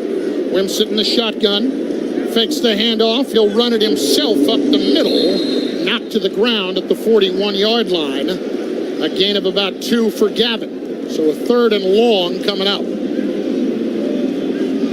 I think you could tell here by the play call whether it's 4-down territory. If they decide to run the ball here and try to get some positive yards, might have a chance to go for it on the 4th down, but I think the play call will dictate what Rutgers wants to do as an offense here. What would you do, Mike? I'd run it here and see what we get. And if we get into 4th and manageable, 4th and short, go for it. But otherwise, play field position here late in the 4th quarter and punt it and pin them deep. But I'm also the guy that said for Miami not to try to score, before the half in the 2-minute drill. Not important to be right up here, Mike. Handoff. Here is Sam Brown sidestepping tacklers down inside the 35-yard line to the 34. So he picked up almost 5.5 yards. So it's going to be 4th down and very short. Rutgers going to try to hurry up to the line here on 4th down and 1. Wimsett hands it off. It is Sam Brown up the middle for the first down. And Rutgers will keep the sticks moving. And see, you were right on that one. Listen, you only have to be right half the time, right? Exactly. Yeah, well, Mike Teal's won 3 bowl games here for the Scarlet Knights. He knows what he's doing in these situations, baby. I'm trusting the Mike Teal call. 28-17, Rutgers, 7.5 minutes remaining here in the 4th quarter over Miami in the Bronx. Scarlet Knights have blocked a punt and fell on it for a touchdown. Timmy Ward, such a great story in this program, doing it for the 2nd consecutive year. And Rutgers has rushed today for a total of 195 yards. 9 straight runs for Rutgers, 160 today for Kyle Monangai. First down at the 33. Wimsett in the shotgun, hands it off. Sam Brown, little cutback inside, and Brown sliding between the right guard and the right tackle, picking up positive yardage, a gain of 7 down to the 25-yard line. And Rutgers having their way running the football when Miami is playing static base defense, meaning they have 4 down linemen, 2 or 3 linebackers in the box. When they're not trying to run blitz, Rutgers all day has had their way, getting a hat on a hat, really doing a great job with their blocking up front. making really good running holes for the running backs. Sam Brown looking about as sharp as he has all year right now. Today, he's got 7 carries, 33 yards. Clock down to 6:15. Wimsett with Brown to his left on 2nd and 3 at the 25 of Miami. Brown straight ahead, pushing forward, getting help from his friends. Not nearly enough as Miami fights back with Reuben Bain Jr. Maybe they picked up 2 on the push. It'll be 3rd and short coming up. Again, though, it's where Rutgers wants to live on 3rd down. 3rd and short, have a chance to run the football again. You know, much like that first series of the game when Rutgers came out and dominated running the football, doing it again here on this drive in the 4th quarter. 3rd and 1, 5:34 left at the 23-yard line. I'm going to go out on a limb and say they're not going to throw it. Wimsett with Brown to his left. Slot left. Christian Dremel. Gavin in the shotgun. Takes the snap. Hands it off. Brown. He's got the first down to the 20-yard line. Finally taken down by the safety Wayne, but before they're able to move the sticks more. Shout out to this offensive line. I mean, these are tough. I mean, again, the whole stadium knows what you want to do. You want to waste the clock. You want to run the football. And the offensive line is saying, it doesn't matter if you know or don't know. We're going to do what we do and carry our backs up the field. And Brown doing a great job, like you said, as much production as he's had all year. And I'm sure that bowl prep helped. This drive started with 9:47 left. They've already taken more than 5 minutes off the clock. Wimsett with trips left. They'll hand it off straight ahead. Manungai back in for Rutgers. Maybe a yard or 2 on the straight ahead run to the 24-yard line, and that's about it. But more time peeling off that clock as we approach the 4-minute mark. They won't have to snap it until there's about 3.5 left. And if you're Miami, it's a 2-score game. Got to start thinking about when you're going to take your timeouts here.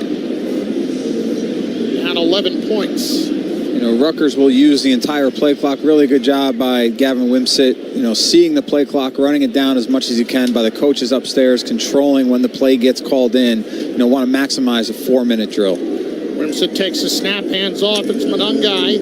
Little cutback. A yard again, maybe to the 23, and that's it to the outside right. Clock runs. See, this would be a spot where this has been a big knock on Mario Cristobal, the lack of understanding on timeouts.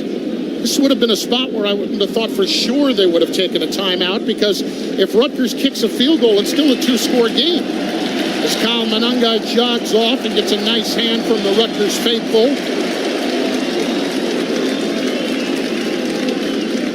Rutgers has had 15 plays here in the 4th quarter. They have kept it on the ground for every last one of them. Game clock down to 2:50. 3rd and 7 at the 18 of Miami. Wimsett with Brown to his left. Hands it off for Brown. Sliding through a hole just inside the left tackle, Holland Pierce. Down to the 17-yard line. And now, finally, a timeout taken by Miami with 2:40 remaining. Miami. They're first. Need a timeout. We'll step aside. 28-17. Rutgers over Miami. 2:40 left. Here in the Pinstripe Bowl on the RWJ Barnabas Health Rutgers Sports Network from Learfield. Are you looking for the best burrito in New Jersey? Look no further than Bubba Coos Burritos. With over 40 locations in the Garden State and endless choices of proteins, toppings, and Mexican fusion flavors, there's a perfect entree for anyone. Come in for the vibes and stay for the food. Visit BubbaCoos.com.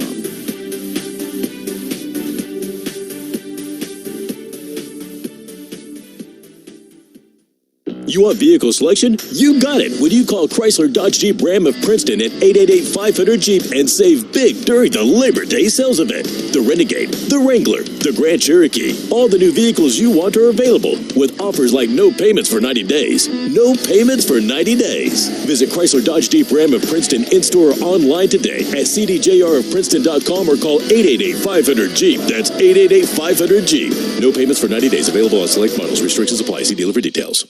JAG Physical Therapy is proud to be the official in-network physical therapy provider for Rutgers University Athletics. JAG Physical Therapy treats patients of all ages and abilities, including care for general orthopedic, sports and musculoskeletal injuries, workers' compensation cases, and Medicare patients. With over 140 facilities throughout New Jersey, New York, and Pennsylvania, there is sure to be a location convenient for you. Get back the life you love with JAG Physical Therapy. For more information on the services they provide or to make an appointment, visit jagpt.com. That's jagpt.com. Live play-by-play coverage of today's game is brought to you by RWJ Barnabas Health, the official healthcare provider of Rutgers Athletics and New Jersey's most comprehensive academic health system. To learn more, visit rwjbh.org. Let's be healthy together. 4th down and 6 coming up for Rutgers. 2 minutes, 40 seconds remaining here at Yankee Stadium. Scarlet Knights lead 28-17 over Miami in the Pinstripe Bowl at Yankee Stadium. Let's go to Fooch on the sideline. Chris, it's important to send the seniors off the right way. That was the message that Craig Ciano drilled with them the last month. And if you look at today, some of the guys like a Boa, who's going to be a senior playing in his last game, a Washington, you know, you look at Dunlop, the offensive lineman, and Sutton, you know, going out the right way. But you know what, Chris, you kind of lived it, so it kind of hits home for you. Today's game is also about all those Scarlet Knight former Rutgers football players that were 0-11 against Miami and had to endure some of those games that you watched in person.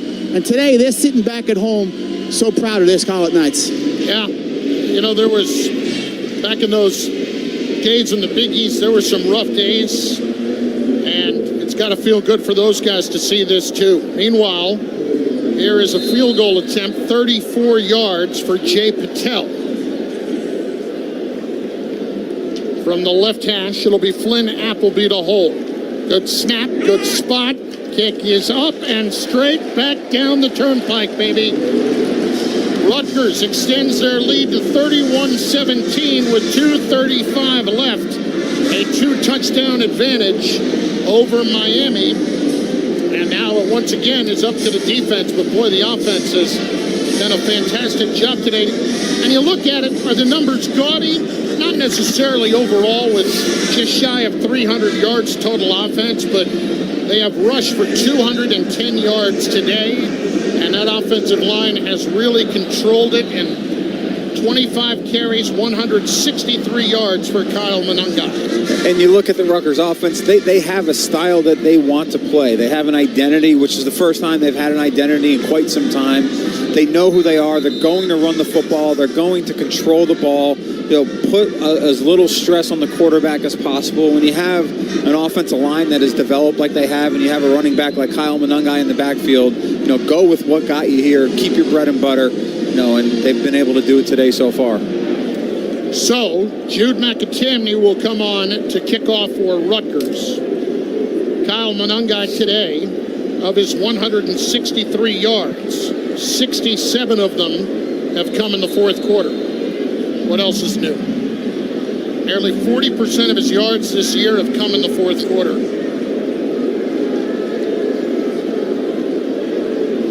Here's McAtamney to kick off. Kicks it deep, angles it right. A little bit of a shorter kick, and a fair catch called for by one of the upbacks. They tried the sky kick, and it didn't quite work out the way they had hoped. To the previous point, I mean, this is a Miami defense, though they're missing a couple of pieces because guys are training for the draft. I mean, this is a Miami defense.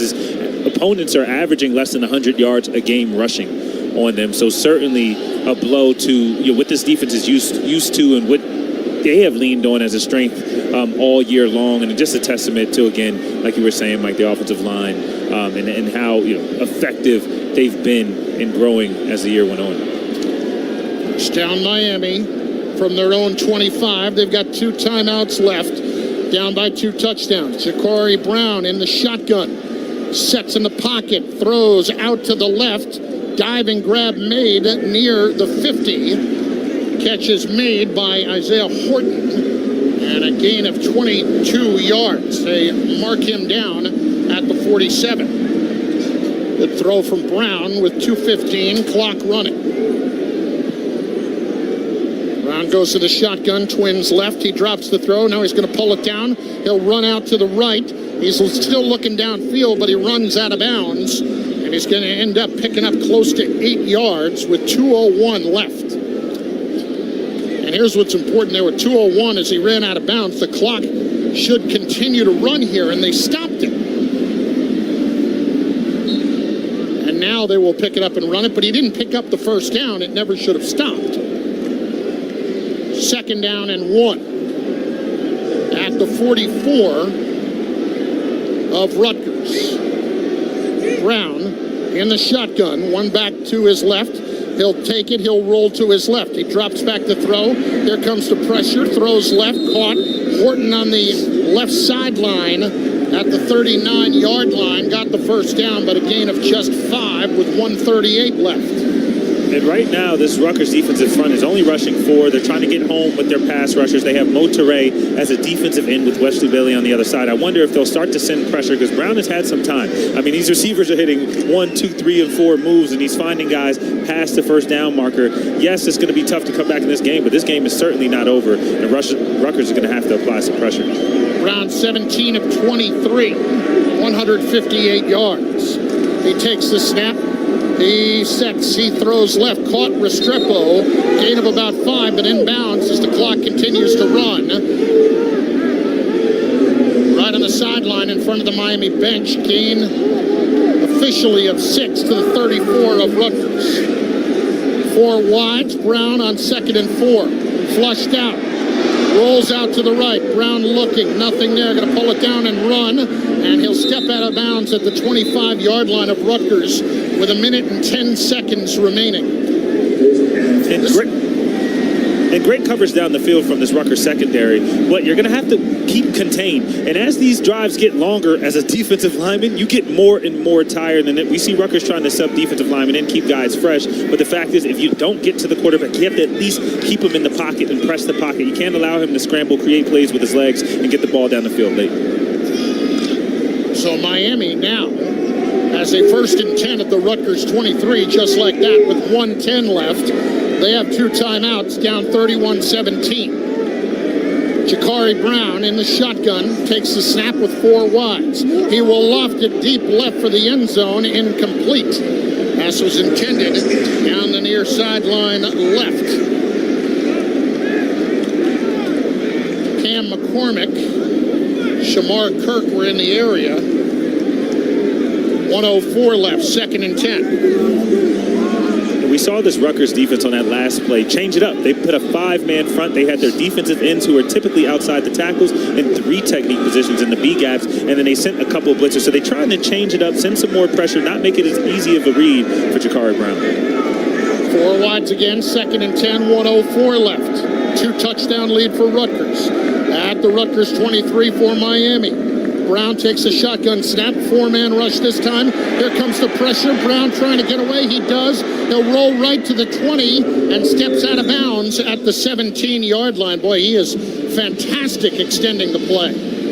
Amazing. He's doing a great job of stepping up in there. Again, Rutgers realizing that just sending 4 people is not going to work. They sent Deion Jennings on a blitz, who did a great job blitzing, but wasn't able to quite grab Brown. He was able to escape with his legs, and Flip Dixon did a great job of forcing him out of bounds. But he's keeping this drive alive alone himself, and sure, they're going to need a couple more heroics in order to get back in this game, but he's doing as good as he can do.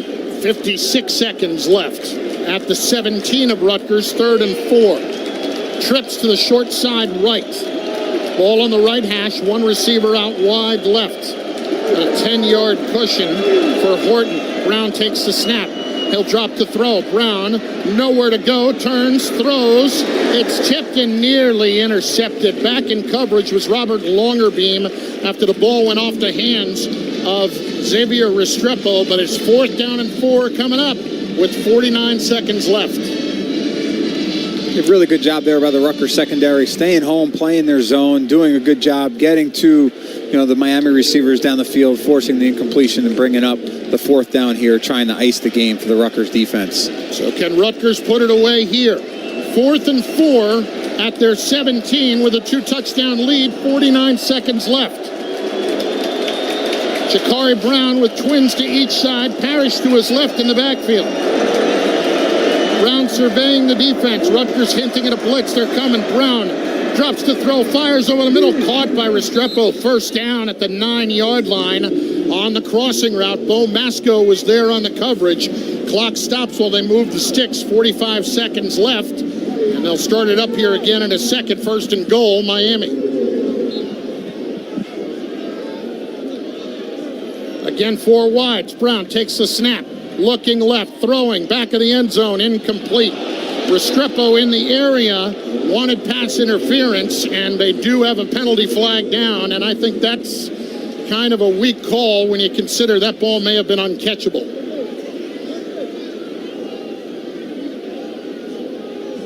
That was well over his head. He never had a chance at that, even if he stood up. Pass interference. Defense, number 3. By rule, the ball is placed at the 2-yard line. Automatic first down. That's on Bo Masco, the freshman from Kissimmee, Florida. So, 1st and goal, Miami.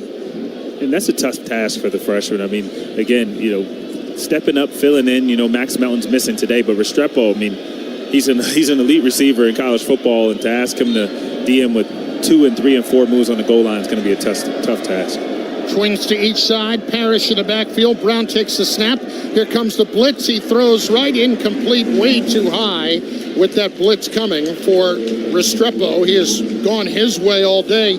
Xavier Restrepo has 10 catches for 94 yards, 32 seconds left.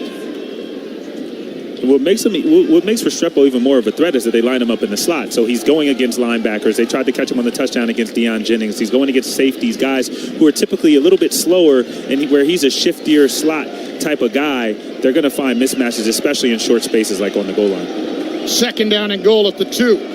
In the shotgun, Brown. Here comes the blitz. Hennessy throws left, incomplete. And a penalty flag comes in. Are you kidding me? On Horton, who was the intended receiver. Robert Longerbeam just ran alongside him the entire time.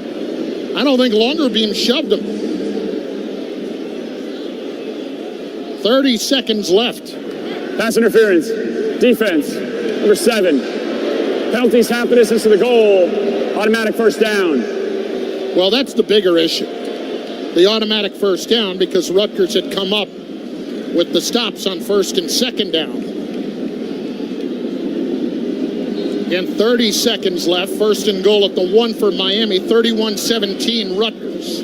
Miami has not used a timeout on this drive, so they have 2 left.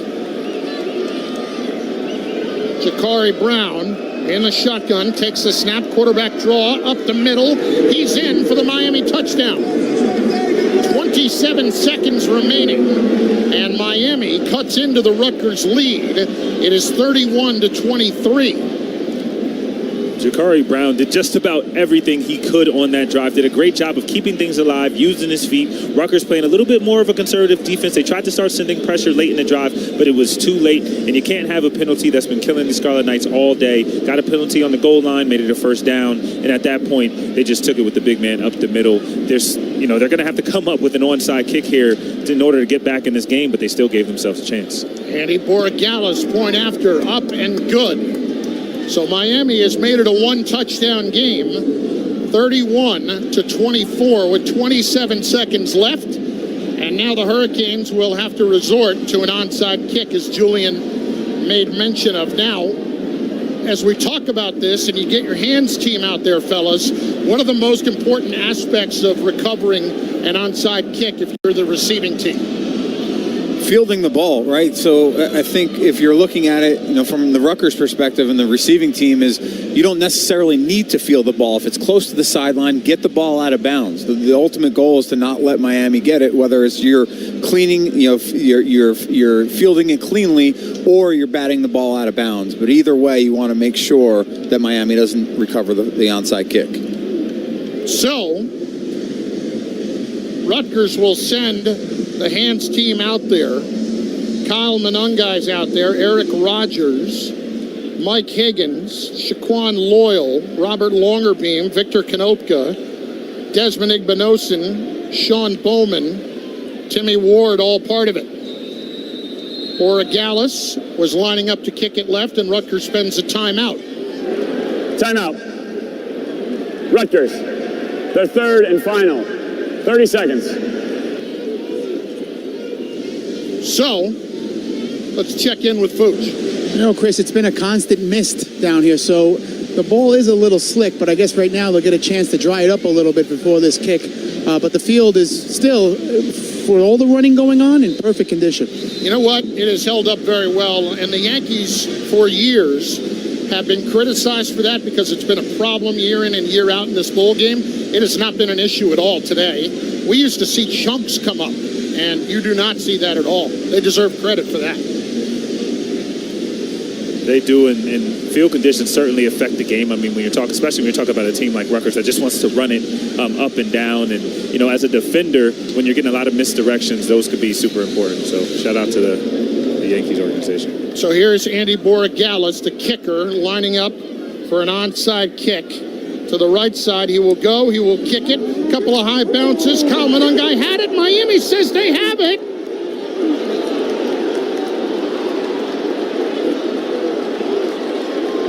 The officials say Miami got it with 25 seconds left. Kyle Monungai had a chance at it, and it just bounced right off his hands, and it's recovered by Miami and to Corey Couch. Wow. Ruling on the field as the kick was muffed by the receiving team and recovered.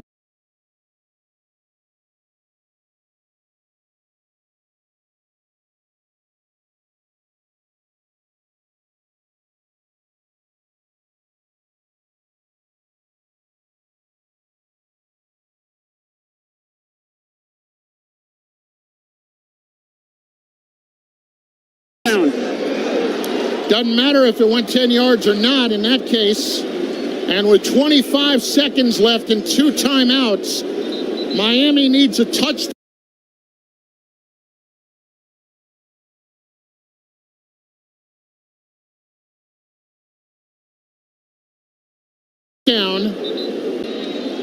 How important those timeouts now in that last drive with the quarterback and Miami players being able to get out of bounds. 2 timeouts here.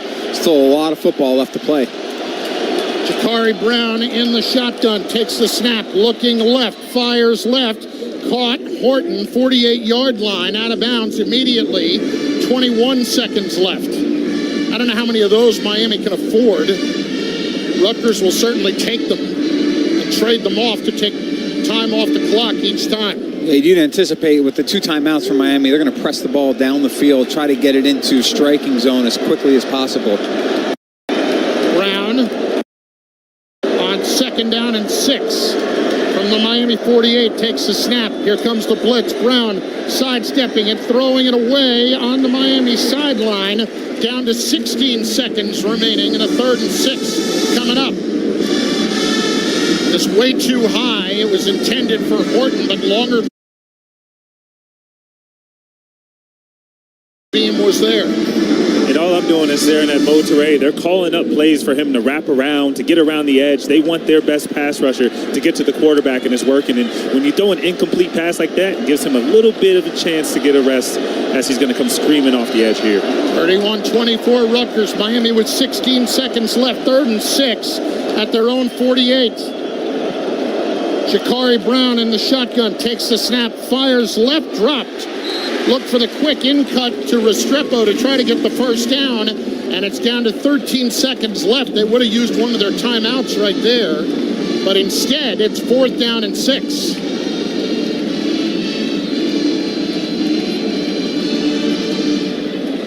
It has been a seesaw battle all day long.